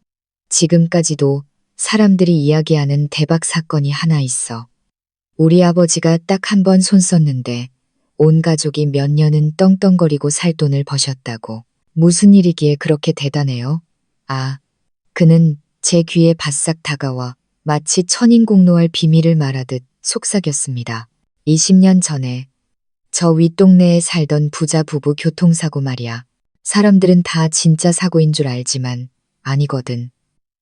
제 심장이 멎는 것 같았습니다.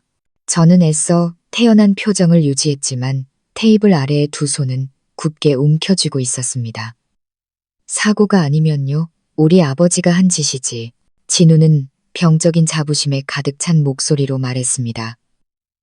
누가 시켜서 한 건데 그냥 차브레이크만 고장내면 되는 거였어. 아주 깔끔하게, 흔적도 없이. 경찰이 조사해도 아무것도 못 찾아냈다고. 그 일 덕분에 우리 집은 새 집도 짓고 엄마는 장사 미천도 마련하고 나는 제대로 공부도 할 수 있었지. 다 그 사건 덕분이야. 제 주변의 모든 세상이 무너져 내렸습니다. 그랬습니다. 현준 오빠의 예감이 맞았습니다. 강진호의 아버지가 바로 제 부모님을 죽인 범인이었고 그의 아들, 제 남편은 죄책감을 느끼기는커녕 그것을 자랑스러운 무용담처럼 떠벌리고 있었습니다. 메스꺼움이 목구멍까지 차올랐습니다. 저는 테이블 위에서 토하지 않기 위해 입술을 꽉 깨물었습니다. 저는 마지막 남은 힘을 쥐어짜 가장 중요한 질문을 던졌습니다. 제 목소리는 떨리고 있었습니다. 누가 아버님께 그 일을 시켰어요? 그건 나도 몰라. 진우가 고개를 저었습니다. 그는 완전히 취해 있었습니다. 아버지는 그 사람 이름을 절대 말 안 했어. 그냥 그 차 주인의 아주 큰 사업 경쟁자라고만 했지. 에이, 옛날 얘기해서 뭐해, 마시자, 서연아. 이 잔 비우고 우리 집에 가서 새로운 삶을 시작하는 거야. 그는 와인잔을 들어 비틀거리며 제 잔에 부딪히려 했습니다. 하지만 저는 더 이상 잔을 들어 올릴 힘이 없었습니다. 제 모든 기력이 다 빠져나간 것 같았습니다. 진실은 너무나 끔찍하고 잔인했습니다. 저는 그 자리에 미동도 없이 앉아 있었습니다. 머릿속에는 부모님의 모습과 하늘을 찌를 듯한 증오심만이 남아 있었습니다. 저는 몽유병 환자처럼 카페를 나섰습니다. 제 핸드백 속의 녹음기는 이제 단순한 증거가 아니었습니다. 그것은 피로 얼룩진 고발장이었고 20년의 억울함을 대변하는 목소리였습니다. 술에 취한 진우의 자백은 현준 오빠의 모든 의심을 확신으로 바꾸었고 모호했던 예감을 부인할 수 없는 끔찍한 진실로 만들었습니다. 그의 아버지, 제가 시아버지라고 불러야 했을 그 남자가 바로 제 부모님을 직접 살해한 자였습니다. 그리고 그 가족은 지난 수년 동안 제 가족의 피와 뼈 위에서 살아온 것입니다. 제 결혼은 단순한 사기가 아니었습니다. 그것은 모욕이었고 운명의 잔인한 장난이었습니다. 현준 오빠가 밖에서 저를 기다리고 있었습니다. 저의 넉나간 창백한 얼굴을 보고 그는 아무것도 묻지 않고 조용히 저를 차에 태웠습니다. 돌아오는 내내 저는 한마디도 하지 않았습니다. 저는 그저 창문에 머리를 기댄 채 멍하니 밖을 바라보았습니다. 머릿속에서는 진우의 자만심 가득한 목소리가 계속해서 맴돌았습니다. 아주 깔끔하게, 흔적도 없이. 다 그 사건 덕분이야. 그의 비인간성, 아버지의 범죄에 대한 병적인 자부심은 제가 그에게 가졌던 아주 작은 미련마저도 완전히 죽여버렸습니다. 이제 제 안에는 단 하나의 불길만이 타오르고 있었습니다. 증오의 불길이었습니다. 펜트하우스에 도착하자마자 저는 녹음기를 현준 오빠에게 건넸습니다. 그는 그것을 스피커에 연결했고 진우의 자백은 고요한 방 안에 다시 한번 선명하게 울려 퍼졌습니다. 현준 오빠는 뒷짐을 진 채 꼼짝도 않고 한마디도 놓치지 않고 들었습니다.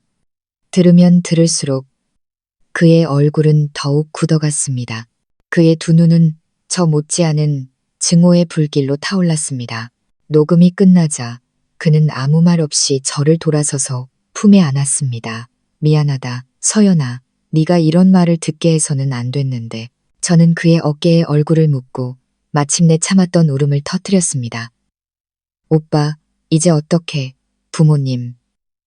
부모님이 너무 억울하게 돌아가셨어. 알아.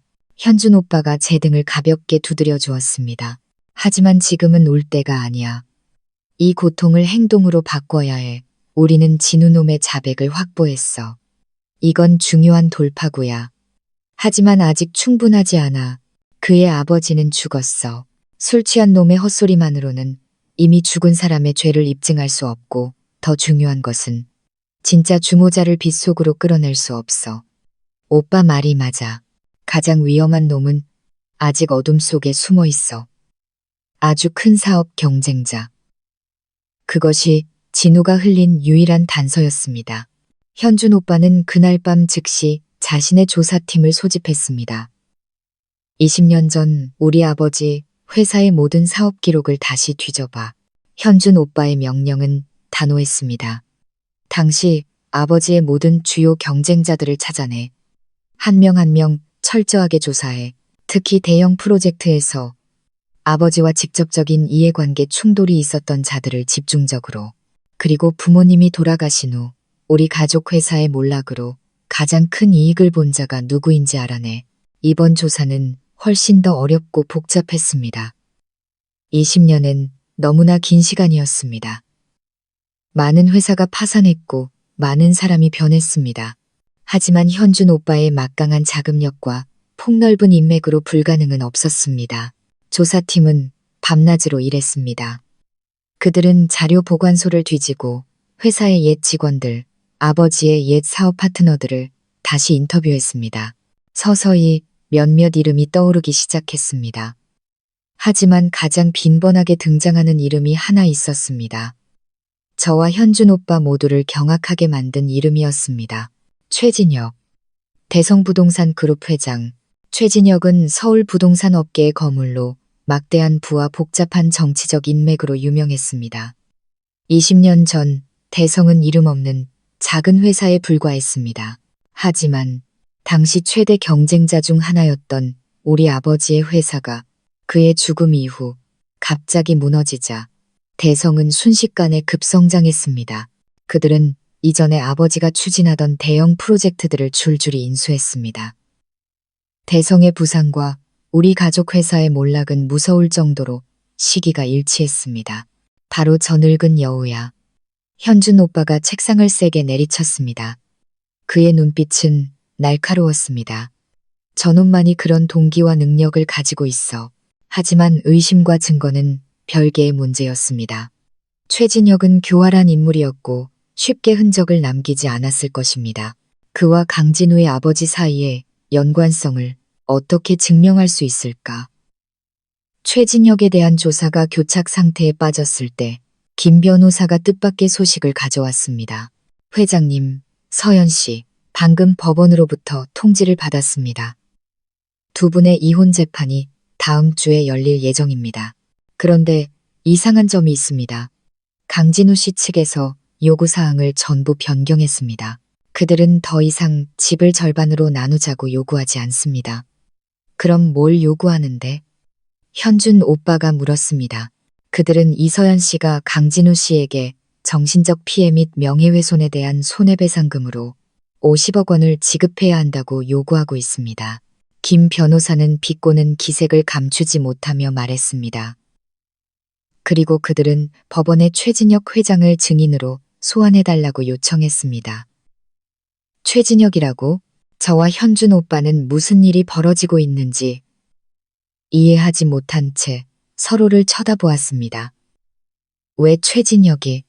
그들의 주장에 따르면 최 회장은 강진우 씨와 사업 협력을 할 의향이 있었다고 합니다.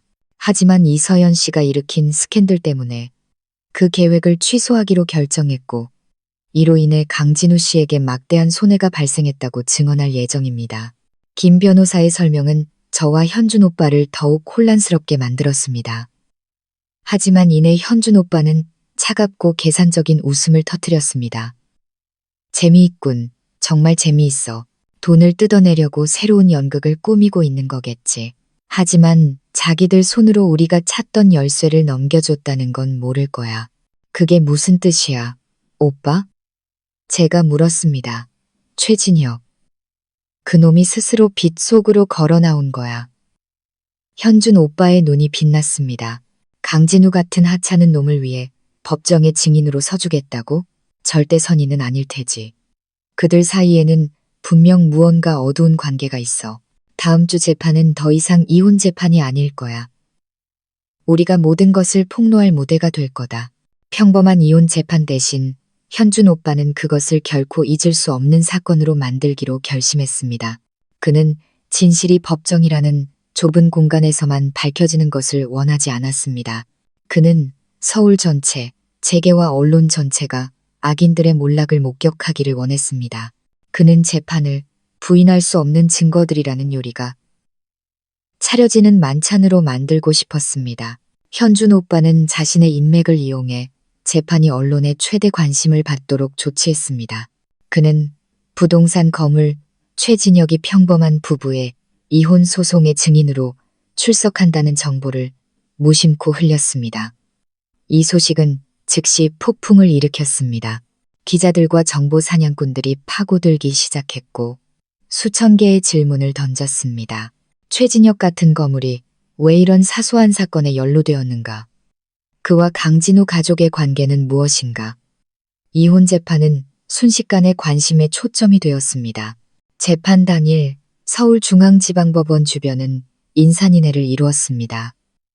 수백 명의 기자들이 카메라와 마이크를 들고 이른 아침부터 진을 치고 있었습니다. 경찰력이 질서 유지를 위해 분주하게 움직였습니다. 진우 가족은 낡은 택시를 타고 도착했습니다. 수많은 렌즈 앞에서 그들은 다소 압도당했지만 이내 자신감을 되찾았습니다. 아마도 최진혁이라는 든든한 배경이 있으니 승리는 떼어놓은 당상이라고 생각했겠지요. 진우는 일부러 괴로운 척하며 변호사 옆에서 이따금 손으로 얼굴을 가렸습니다. 잠시 후 고급스러운 벤틀리 한 대가 법원 정문 앞에 멈춰 섰습니다. 최진혁이 경호원들에게 둘러싸여 내렸습니다. 그는 회색 정장을 입고 있었고 군중의 시선에 불쾌한 듯 냉정한 표정이었습니다. 그는 어떤 질문에도 답하지 않고 빠르게 안으로 들어갔습니다. 마침내 저와 현준 오빠의 차가 도착했습니다. 우리가 내리자 즉시 모든 관심이 우리에게 쏠렸습니다. 저는 우아한 흰색 정장을 입었고 화장은 가볍게 했지만 눈빛은 매우 단호했습니다. 현준 오빠는 든든한 산처럼 제 곁에서 저를 지켜주었습니다. 우리는 카메라를 피하지 않았습니다. 우리는 그것을 똑바로 응시하며 당당하고 자신감 있게 걸어 들어갔습니다. 법정 안의 분위기는 더욱 긴장감이 넘쳤습니다. 모든 좌석이 사람들로 가득 찼습니다. 재판이 시작되었습니다. 진우 측 변호사가 먼저 진술했습니다. 그는 제가 외도를 했고 진우를 정신적으로 학대하여 그를 망가뜨렸다는 낡은 주장을 되풀이했습니다. 그리고 그는 주요 연극을 시작했습니다. 그는 정중하게 증인 최진혁을 증언대로 불렀습니다. 최진혁은 여유로운 태도로 증언대에 섰습니다. 그는 완벽하게 조작된 이야기를 시작했습니다. 그는 친구를 통해 진우의 재능을 알게 되었고 그의 스타트업 프로젝트에 투자할 의향이 있었다고 말했습니다. 하지만 저의 문란한 사생활과 스캔들에 대한 소식을 듣고 신뢰를 잃어 투자를 취소하기로 결정했다고 했습니다. 가정이 그렇게 복잡한 사람과는 협력할 수 없습니다. 그가 결론 내렸습니다. 저와 대성그룹의 명성에 누가 되기 때문입니다. 거물의 무게가 실린 그의 증언은 엄청난 압박감을 조성했습니다. 법정 전체가 술렁거렸고 모든 불리한 시선이 제게 쏟아졌습니다. 진우 가족은 방청석에 앉아 의기양양한 표정을 짓고 있었습니다. 그들은 이 증언으로 소송에서 이길 뿐만 아니라 거액의 배상금까지 받아낼 수 있다고 믿었습니다. 최진혁의 증언이 끝나자 제 변호사인 김 변호사가 신문을 시작할 차례였습니다. 최 회장님, 김 변호사가 차분한 목소리로 시작했습니다. 강진우 씨의 재능을 친구를 통해 알게 되었다고 하셨는데 그 친구가 누구인지 밝혀주실 수 있겠습니까? 최진혁은 잠시 멈칫했습니다. 아마도 이렇게 구체적인 질문을 받으리라고는 예상하지 못했던 것 같습니다. 그는 머뭇거리며 대답했습니다. 오래된 사업 파트너인데 신원을 밝히기는 곤란합니다. 그렇습니까? 김 변호사가 비웃었습니다. 그럼 강진우 씨의 아버지, 뺨에 흉터가 있던 강 씨에 대해서는 아십니까? 이 이름이 나오자 최진혁의 표정이 순간적으로 변했습니다. 아주 찰나였지만 현준 오빠와 제 눈을 피할 수는 없었습니다. 모릅니다. 그가 짧게 대답했습니다. 목소리는 더 차가워져 있었습니다. 들어본 적 없는 이름입니다. 그러시군요. 참 안타깝네요. 김 변호사가 말하고는 재판부를 향해 돌아섰습니다. 재판장님, 저희 측에서 녹음 파일 하나를 증거로 제출하고자 합니다. 녹음기가 켜지고 법정 전체가 숨을 죽였습니다. 그리고 진호에 술 취했지만 자만심 가득한 목소리가 울려 퍼졌습니다. 우리 아버지가 한 짓이지 누가 시켜서 한 건데 그냥 차브레이크만 고장 내면 되는 거였어. 아주 깔끔하게 흔적도 없이 경악의 탄성이 법정 전체에 울려 퍼졌습니다. 진우 가족은 얼어붙었습니다. 피고석에 앉은 진우의 얼굴은 시체처럼 창백해졌습니다. 하지만 녹음은 계속되었습니다. 그냥 그 차 주인의 아주 큰 사업 경쟁자라고만 했지. 김 변호사가 정지 버튼을 누르고 최진혁을 돌아보았습니다. 그는 평정을 유지하려 애썼지만 두 손은 의자 팔걸이를 굳게 잡고 있었습니다. 최 회장님, 20년 전 이서연 씨 가족 회사의 가장 큰 사업 경쟁자이자 그녀의 아버지가 돌아가신 후 모든 프로젝트를 인수했던 사람이 바로 회장님의 대성그룹이었지요. 맞습니까? 침묵이 법정을 감쌌습니다. 모든 시선이 최진혁에게 쏠렸습니다. 그는 대답하지 않고 김 변호사를 쏘아볼 뿐이었습니다. 그의 눈은 분노로 이글거렸습니다. 그리고 이제 김 변호사가 마지막 일격을 가했습니다. 저희는 특별한 증인을 모시고자 합니다. 법정 문이 열렸습니다. 옛 정비사 김철수 씨가 2명의 법정 경위에 부축을 받으며 들어왔습니다. 그의 얼굴에는 두려움이 가득했지만 동시에 결의에 찬 모습이었습니다. 재판장님, 김철수 씨가 떨리는 목소리로 말했습니다. 지난 20년 동안 저는 죄책감 속에서 살았습니다. 오늘 저는 진실을 말하고 싶습니다. 그날 저에게 브레이크를 고장내라고 시킨 사람은 바로 저 사람입니다. 김철수 씨는 떨리는 손을 들어 최진혁을 똑바로 가리켰습니다. 법정은 폭발했습니다. 만찬은 막바지에 이르렀고 마지막 디저트는 바로 범죄 제국의 붕괴였습니다. 김철수 씨가 최진혁을 지목하는 순간 법정은 경악과 분노로 터져나갈 듯 했습니다. 기자들은 일제히 카메라를 들어 올렸고 플래시가 쉴 새 없이 터지며 역사적인 순간을 기록했습니다. 부동산 거물. 성공의 상징이었던 인물이 20년 전 끔찍한 살인 사건의 주모자로 밝혀지는 순간이었습니다. 최진혁은 벌떡 일어섰습니다. 냉정했던 그의 얼굴은 이제 분노와 공포로 일그러져 있었습니다. 거짓말이야. 전부 거짓말이야. 그가 김철수 씨를 가리키며 소리쳤습니다. 넌 누구야? 누가 돈을 주고 날 모함하라고 시켰지? 하지만 그의 미약한 부인은 더 이상 소용이 없었습니다. 증인의 증언과 진우의 자백 녹음이 결합하여 그를 꼼짝 못하게 하는 쇠사슬이 되었습니다.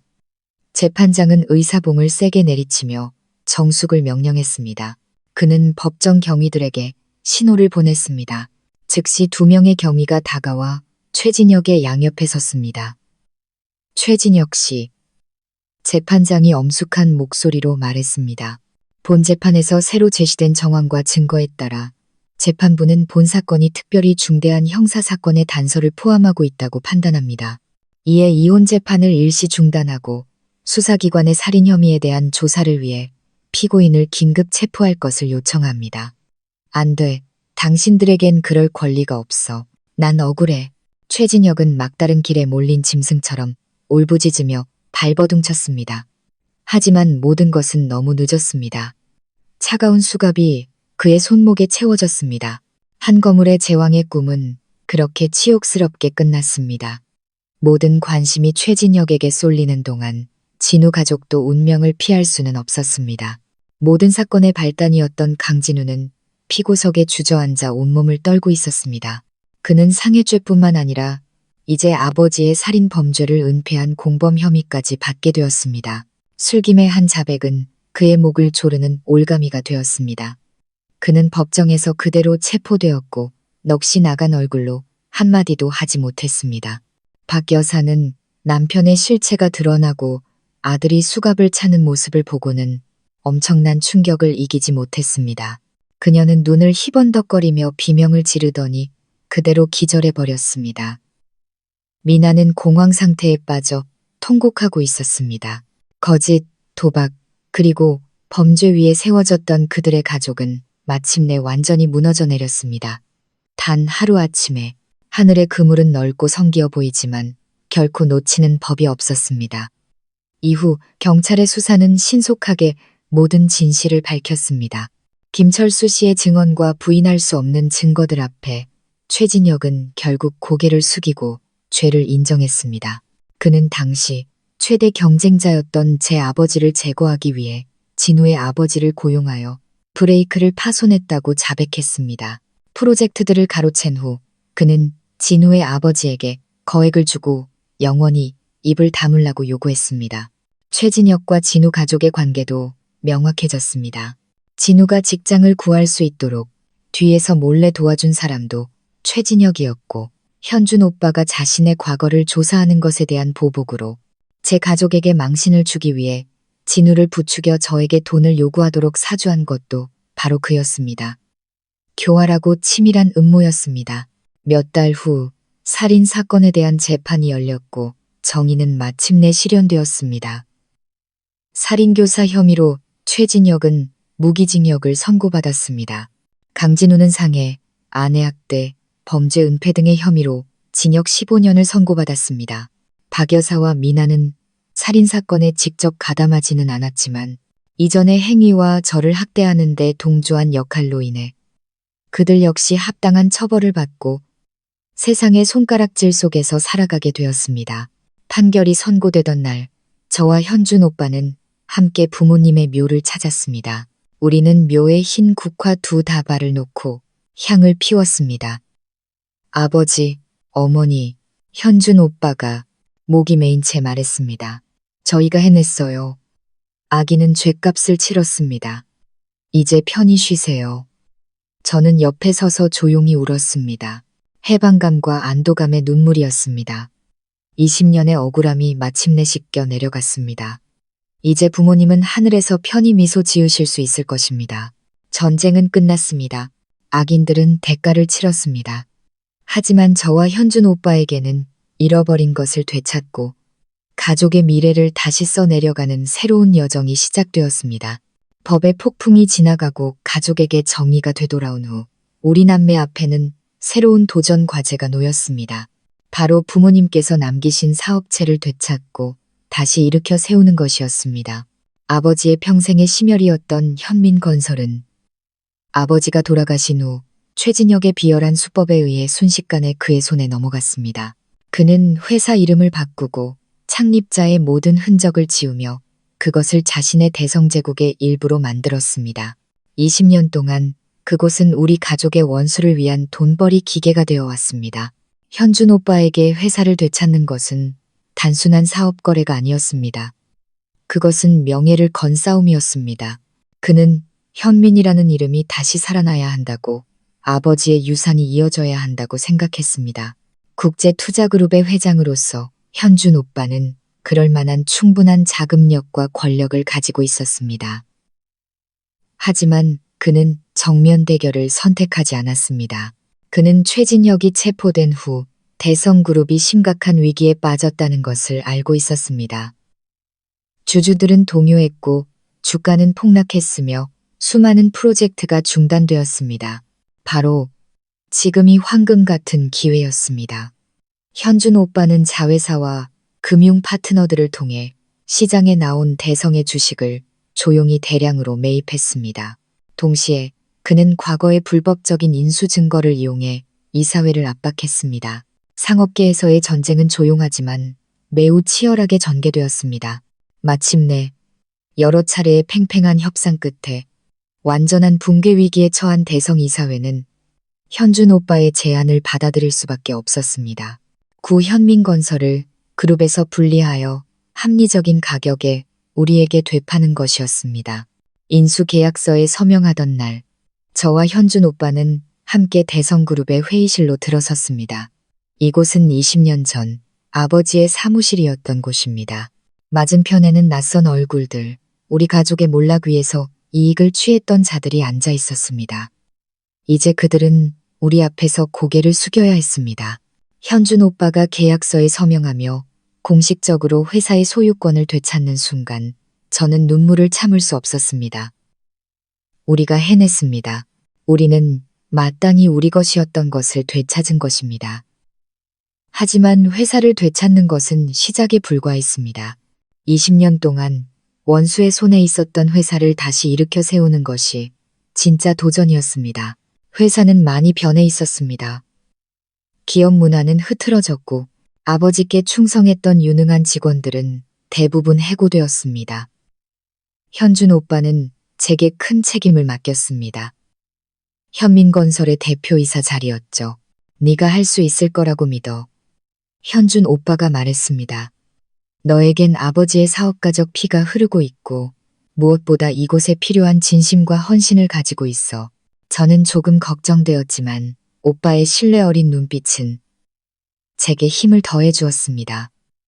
저는 모든 열정과 열의를 다해 일에 뛰어들었습니다. 저는 아버지와 함께 일했던 옛 직원들을 다시 찾아 나섰습니다. 저는 아버지가 항상 추구하셨던 가치인 정직과 성실을 바탕으로 기업 문화를 재건했습니다. 저는 직접 공사 현장을 찾아가고 파트너들을 만나고 계약을 협상했습니다. 처음에는 쉽지 않았습니다.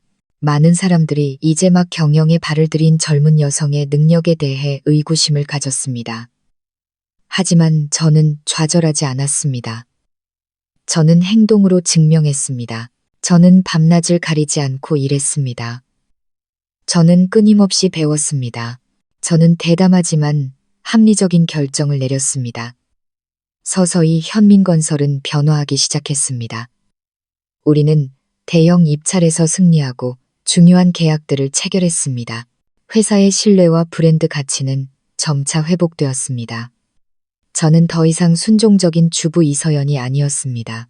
저는 경영계에서 자신감 있고 단호하며 카리스마 넘치는 진정한 리더가 되었습니다. 회사의 모든 성공은 가족 사업의 부활뿐만 아니라 제 인생 자체의 부활을 증명하는 것이었습니다. 저는 어딘가에서 부모님께서 저를 보며 자랑스럽게 미소 짓고 계시리라는 것을 알고 있었습니다. 3년. 그리 길지 않은 시간이지만 가장 깊은 상처가 아물기 시작하고 끔찍했던 과거의 잿더미가 바람에 흩날리고 척박했던 그 땅 위에서 강인하고 눈부신 새싹이 돋아나기에 충분한 시간이었습니다. 운명의 재판이 있은 지 3년이 지난 지금의 제 삶은 이전에는 감히 꿈도 꾸지 못했던 평온한 나날의 연속입니다. 저는 더 이상 거짓된 기억으로 가득했던 강남의 화려하지만 차가운 펜트하우스에 살지 않습니다. 현준 오빠와 저는 도심의 소음을 떠나기로 결정했습니다. 우리는 조용한 교회에 전원주택 단지의 진정한 보금자리인 새 집을 함께 지었습니다. 집은 웅장하지는 않지만 푸른 나무와 향긋한 꽃들, 그리고 맑고 깨끗한 공기로 둘러싸여 있습니다. 아침에 눈을 뜨면 가장 먼저 들리는 것은 시끄러운 경적 소리가 아니라 정원에서 지저귀는 새소리입니다. 오후에는 제가 좋아하는 장미덤불과 부겐빌레아를 직접 가꾸며 소박하고 평범한 것들 속에서 기쁨을 찾습니다. 오늘은 특별한 날입니다. 서현재단 설립 3주년 기념일이죠. 저는 언론에 대대적으로 알리는 행사를 열지 않았습니다. 대신 친한 친구들과 동료들, 그리고 특히 재단의 도움을 받은 가족들을 저희 집 정원으로 초대해 따뜻한 티파티를 열었습니다. 정원은 웃음소리와 아이들이 뛰노는 소리로 가득 찼습니다. 저는 멀리 서서 푸른 잔디밭 위에서 서로를 쫓아다니는 발그레한 뺨과 맑은 눈을 가진 아이들을 바라보았습니다. 제 마음속에 형언할 수 없는 따뜻한 감정이 차올랐습니다. 저 아이들은 불과 몇 달, 몇 년 전만 해도 두려움에 움츠러든 연약한 영혼들이었습니다. 가장 사랑하는 사람에게서 받은 매질과 욕설의 희생자들이었죠. 이제 그들은 웃음을, 그리고 어린 시절을 되찾았습니다. 예쁜 여자아이를 아는 미애라는 젊은 여성이 제게 다가왔습니다. 그녀의 얼굴에는 여전히 고생의 흔적이 남아 있었지만 눈빛은 자신감과 희망으로 빛나고 있었습니다. 대표님, 그녀가 떨리는 목소리로 말했습니다. 대표님과 재단이 아니었다면 저희 모녀는 지금 어떻게 됐을지 정말 모르겠어요. 예전 원룸에서는 남편이 술에 취해 돌아오는 밤마다 지옥이었어요. 아이를 안고 그냥 죽어버릴까 생각도 했어요. 저는 그녀의 깡마른 손을 잡고 고개를 저었습니다. 그런 말 마세요, 미애 씨. 최악의 시간은 이제 다 지났어요. 이제 미애 씨는 봉제 공장에서 안정적인 직업을 가졌고 우리 안나도 학교에 다니게 됐잖아요. 두 모녀의 미래는 분명 밝을 거예요. 미애 씨는 정말 강한 분이에요. 엄마 품에 안긴 안나가 저를 올려다보았습니다. 아이의 까만 눈동자에는 더 이상 예전의 두려움이 없었습니다. 아이가 작은 목소리로 말했습니다. 대표님, 고맙습니다. 선녀님처럼 예뻐요. 저는 웃음을 터뜨리며 몸을 숙여 아이의 머리를 쓰다듬었습니다. 우리 안나, 착하네. 나중에 커서 엄마를 지켜주는 씩씩한 사람이 되어야 해. 두 모녀의 미소를 보며 저는 그들 속에서 제 자신의 모습을 보았습니다. 저도 절망의 밑바닥에 있어 봤고, 그래서 누구보다도 잘 알고 있습니다. 가장 필요할 때 내밀어주는 손길이 얼마나 소중한지를. 저는 단지 그들을 구한 것이 아니었습니다. 제 과거의 모습을 구원하고 있었던 것입니다. 황혼이 내리기 시작하고 하늘을 낭만적인 주황빛으로 물들일 때쯤 파티는 끝났습니다. 손님들은 모두 돌아가고 저와 현준 오빠만 남았습니다. 오빠는 제가 테이블에 남은 찻잔 몇 개를 치우는 것을 도와주었습니다. 요즘 내 얼굴이 항상 밝아 보여. 현준 오빠가 저를 보며 다정하고 자랑스러운 눈빛으로 미소 지었습니다. 일은 많이 힘들지 않아. 힘들지만 즐거워, 오빠. 제가 맑은 공기를 깊이 들이마시며 대답했습니다. 하루하루가 지날수록 제가 의미 있는 삶을 살고 있다는 걸 느껴 내 사명을 찾은 것 같아. 우리는 부겐빌레아 아래 놓인 하얀 그네에 나란히 앉아 지평선 너머로 서서히 지는 해를 함께 바라보았습니다. 평화롭고 서로를 이해하는 침묵이 흘렀습니다. 문득 저는 오랫동안 신경 쓰지 않았던 질문을 나지막이 던졌습니다. 하지만 오늘 이 순간 저는 알고 싶었습니다. 그 사람들 소식 들은 거 있어? 현준 오빠는 잠시 침묵했습니다. 그가 그 사람들이 누구를 말하는지 알고 있었습니다. 그는 천천히 담담하고 객관적인 목소리로 입을 열었습니다. 최진혁, 그자의 사형은 작년에 집행됐어. 하늘의 그물이 마침내 닫힌 거지. 부모님도 이제 정말 편히 잠드실 수 있을 거야. 저는 아무 말 없이 고개를 끄덕였습니다. 한 악인이 자신의 죄에 대한 대가를 치른 것입니다. 제 마음에는 통쾌함이 아닌 평온함만이 있었습니다. 부모님의 원수를 마침내 갚은 것입니다. 강진우는 현준 오빠가 말을 이었습니다. 아직 그 안에 있어. 처음에는 많이 망가졌었다고 들었는데 이제는 받아들이고 모범적으로 수감 생활을 하고 있다고 하더군. 아마 차가운 벽 안에서의 10수년이 자신이 무슨 짓을 저질렀는지 깨닫게 해주겠지. 저는 한때 온 마음을 다해 사랑했던 남자 진우를 생각했습니다. 이제 제 기억 속 그의 모습은 흐릿하고 낯설어졌습니다. 더 이상 증오하지도 아파하지도 않았습니다. 그저 탐욕과 비겁함으로 스스로를 파멸시킨 한 인간에 대한 희미한 연민만이 남았습니다. 그의 어머니와 여동생은 출소 후에 그 낡은 빌라에 남은 것들을 헐값에 팔아넘겼다고 해. 박 여사의 빚을 갚기 위해서였다고 하더군. 그리고는 다른 곳으로 이사했는데 어디로 갔는지는 아무도 몰라. 어느 허름한 재래시장에서 노점상을 하며 하루하루 힘들게 살아가는 걸 봤다는 사람도 있더라. 삶이 꽤나 팍팍하겠지. 현준 오빠가 한숨을 쉬었습니다. 그것이 그들의 악랄함과 무지에 대한 대가야. 인과응보는 한치의 오차도 없지. 저는 나무들 위로 사라지는 마지막 햇살을 조용히 바라보았습니다. 한때 저를 지옥 속에 살게 했던 한 가족. 이제 완전히 해체되어 각자 비참한 운명을 맞이했습니다. 그들은 스스로 바람을 심었고 이제 폭풍을 거두고 있는 것입니다. 모든 원하는 이 순간 진정으로 마침표를 찍었습니다. 그럼 너는 현준 오빠가 저를 돌아보며 제 손을 잡았습니다. 그의 눈에는 걱정과 사랑이 가득했습니다. 너 자신을 위한 계획은 없어? 넌 아직 젊고 아름다워. 이제 새로운 행복을 찾아야 할 때야. 한 번의 실패 때문에 마음의 문을 닫지 마. 저는 정말 가볍고 평온한 미소를 지었습니다. 저는 오빠의 든든한 어깨에 머리를 기댔습니다. 수많은 폭풍 속에서 저를 지켜준 어깨였죠. 지금 내 행복은 바로 이 평온함이야. 오빠. 오빠 곁에 있는 것. 현민건설이 날마다 성장하는 걸 보는 것. 서현 재단이 도운 여성들과 아이들의 미소를 보는 것. 난 더 이상 서둘러서 사랑을 찾지 않아. 저는 고개를 들어 오빠의 눈을 바라보았습니다. 예전에는 여자의 행복은 기댈 남자가 있어야만 완성된다고 생각했어. 하지만 이제는 알게 됐어. 진정한 행복은 내 안에서부터 오는 거라는 걸. 자유, 자립, 그리고 나 자신을 사랑할 수 있는 능력에서 오는 거지. 내가 내 가치를 소중히 여길 때, 의미 있는 삶을 살 때, 비록 혼자일지라도 온전함을 느낄 수 있어. 저는 그렇게 말했고 진심으로 그렇게 믿었습니다. 진우와의 과거는 제게 너무나 값비싼 교훈을 주었습니다. 저는 다시는 제 행복을 다른 누구에게도 의존하지 않을 것입니다. 서두르지는 않지만 거절하지도 않을 거야. 제가 지평선을 바라보며 말을 이었습니다. 저 너머 어딘가에 좋은 남자가 있을 거라고 믿어. 내 있는 그대로의 모습을, 내 과거를 소중히 여겨주고 기꺼이 나와 함께 미래를 만들어갈 사람. 하지만 찾아다니지는 않을래. 인연에 맡길 거야. 지금은 그저 이 평화로운 순간을 만끽하고 싶어. 우리는 나란히 앉아 마지막 햇살이 완전히 사라지는 것을 조용히 지켜보았습니다.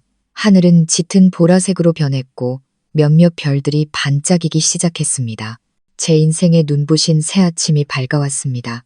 과거의 잿더미 속에서 가족의 사랑의 힘으로 그리고 결코 꺾이지 않는 의지로 피어난 아침이었습니다. 저는 더 이상 운명에 가련한 희생자가 아니었습니다. 저는 제 인생 이야기의 창조자가 되었습니다. 강인하고 자유로우며 눈부신 불사조의 부활에 대한 이야기였습니다. 인생은 우리를 나락으로 떨어뜨릴 수 있는 예측 불가능한 갈림길로 가득하지만 바로 그 가장 어두운 곳에서 우리는 더 높이 날아오를 힘을 찾을 수 있습니다. 서연 씨의 이야기가 바로 그 증거입니다. 그녀의 여정에 감동과 영감을 받으셨다면 좋아요를 누르고 이 영상을 여러분이 사랑하는 여성들에게 공유해 주세요. 그리고 마음 쉼터 채널을 구독하고 알림 설정을 켜주시면 앞으로도 의미 있고 깊이 있는 인생 이야기들로 여러분과 함께 할 수 있습니다. 진심으로 감사드리며 다음 영상에서 다시 뵙겠습니다. 여러분, 방금 막을 내린 서연 씨의 이야기는 아마 우리 각자의 마음에 깊은 여운을 남겼을 겁니다. 우리는 그녀와 함께 고통과 절망의 가장 깊은 곳에서부터 부활과 평온의 정상까지 눈물겨운 여정을 함께했습니다. 우리는 강진우의 잔인함에 분노했고 썩어 빠진 한 가족의 음모의 역겨움을 느꼈으며 마침내 정의가 실현되었을 때 안도의 한숨을 내쉬었습니다. 하지만 이 모든 감정적인 카타르시스 후에 이 이야기는 우리 자신의 삶에 적용할 수 있는 어떤 교훈을 남겼을까요? 첫 번째이자 가장 깊은 교훈은 아마도 한 여성의 독립과 자존감의 가치에 대한 것일 겁니다. 결혼 초기에 서연 씨는 희생하고 인내하며 항상 시댁을 자신보다 우선시하는 수많은 여성들의 전형적인 모습이었습니다. 그녀는 자신이 주인이라고 착각했던 가정을 위해 자신의 꿈과 개인적인 욕구를 포기했지만 돌아온 것은 무시와 폭력이었습니다. 서연 씨의 비극은 날카로운 경고의 메시지를 던집니다. 존중받지 못하는 희생은 미덕이 아니라 자기 파괴입니다. 행복은 의존 위에 세워질 수 없습니다. 우리 여성들은 사랑하고 헌신할 수 있지만 결코 자기 자신을 잃어서는 안 됩니다. 크든 작든 항상 자신의 일을 가지세요. 많든 적든 항상 자신만의 비상금을 가지세요. 이것은 계산적인 것이 아니라 폭풍이 닥쳤을 때 우리를 지켜줄 구명조끼이자 갑옷입니다. 당신이 스스로의 두 발로 설 수 있을 때 누구도 당신의 인격을 함부로 짓밟을 수 없기 때문입니다. 두 번째 교훈은 고통을 힘으로 바꾸는 능력입니다. 극심한 배신에 직면했을 때 서연 씨는 좌절하고 원한에 잠식될 수도 있었습니다. 하지만 그녀는 그러지 않았습니다.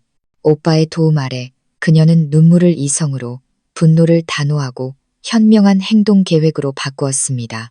그녀는 시끄러운 복수를 선택하지 않았고 폭력에 폭력으로 맞서지 않았습니다. 그녀는 법, 진실, 그리고 지혜라는 무기를 선택했습니다. 이것은 우리에게 부당한 대우를 받았을 때 가장 강력한 길은 적을 파괴하는 것이 아니라 자기 자신을 격상시키는 것임을 가르쳐 줍니다. 배우고 지식을 쌓고 신뢰할 수 있는 사람들에게 도움을 구하세요. 당신이 충분히 강하고 현명해지면 정의는 자연스럽게 당신의 편에 설 것입니다. 그리고 악인들을 빛 속으로 끌어낸 서연 씨의 여정은 단지 개인적인 복수가 아니었습니다. 그것은 그녀의 부모님과 같은 다른 희생자들을 위한 정의를 되찾는 여정이었습니다. 그것이 그녀의 싸움을 더 높은 차원, 즉 정의를 위한 싸움으로 승화시켰습니다. 그리고 마지막으로 용서와 새로운 시작에 대한 교훈입니다. 이야기의 끝에서 서연 씨는 더 이상 증오 속에서 살지 않습니다. 그녀는 시댁 가족의 비참한 결말을 듣고도 평온할 수 있었습니다. 여기서의 용서는 과거를 잊는다는 의미가 아니라 원한이라는 무거운 짐에서 자기 자신을 해방시키는 것입니다. 그녀는 새로운 사랑을 시작하기 위해서가 아니라 의미 있는 새로운 삶을 만들기 위해 앞으로 나아가기로 선택했습니다. 그녀가 서연재단을 설립한 것은 성장의 정점이었습니다. 그녀는 자신의 상처를 다른 여성들을 위한 빛으로 바꾸었습니다. 그것이야말로 진정한 행복입니다. 나눔으로써 목적 있는 삶을 삶으로써 얻는 행복 말입니다. 물론 여러분께서 방금 들으신 서연 씨의 이야기는 사회에서 일어날 수 있는 상황들을 바탕으로 만들어진 허구의 창작물이며 오직 가족의 가치, 자존감, 그리고 여성의 힘에 대한 인간적인 메시지를 전달하고 교육적인 목적으로만 제작되었음을 밝힙니다. 이름, 인물 또는 사건의 모든 유사성은 우연의 일치입니다. 저희는 특정 개인이나 단체를 겨냥할 의도가 없으며 관련된 모든 법적 책임에서 면제됨을 알려드립니다. 인생이 항상 동화 같지는 않지만 우리 모두는 서연 씨처럼 자신의 이야기 속 영웅이 될 수 있습니다. 이 이야기를 통해 우리 모두, 특히 여성분들이 자신을 사랑하고 마땅히 누려야 할 행복을 위해 용감하게 싸울 수 있는 더 큰 힘과 믿음을 찾으셨기를 바랍니다.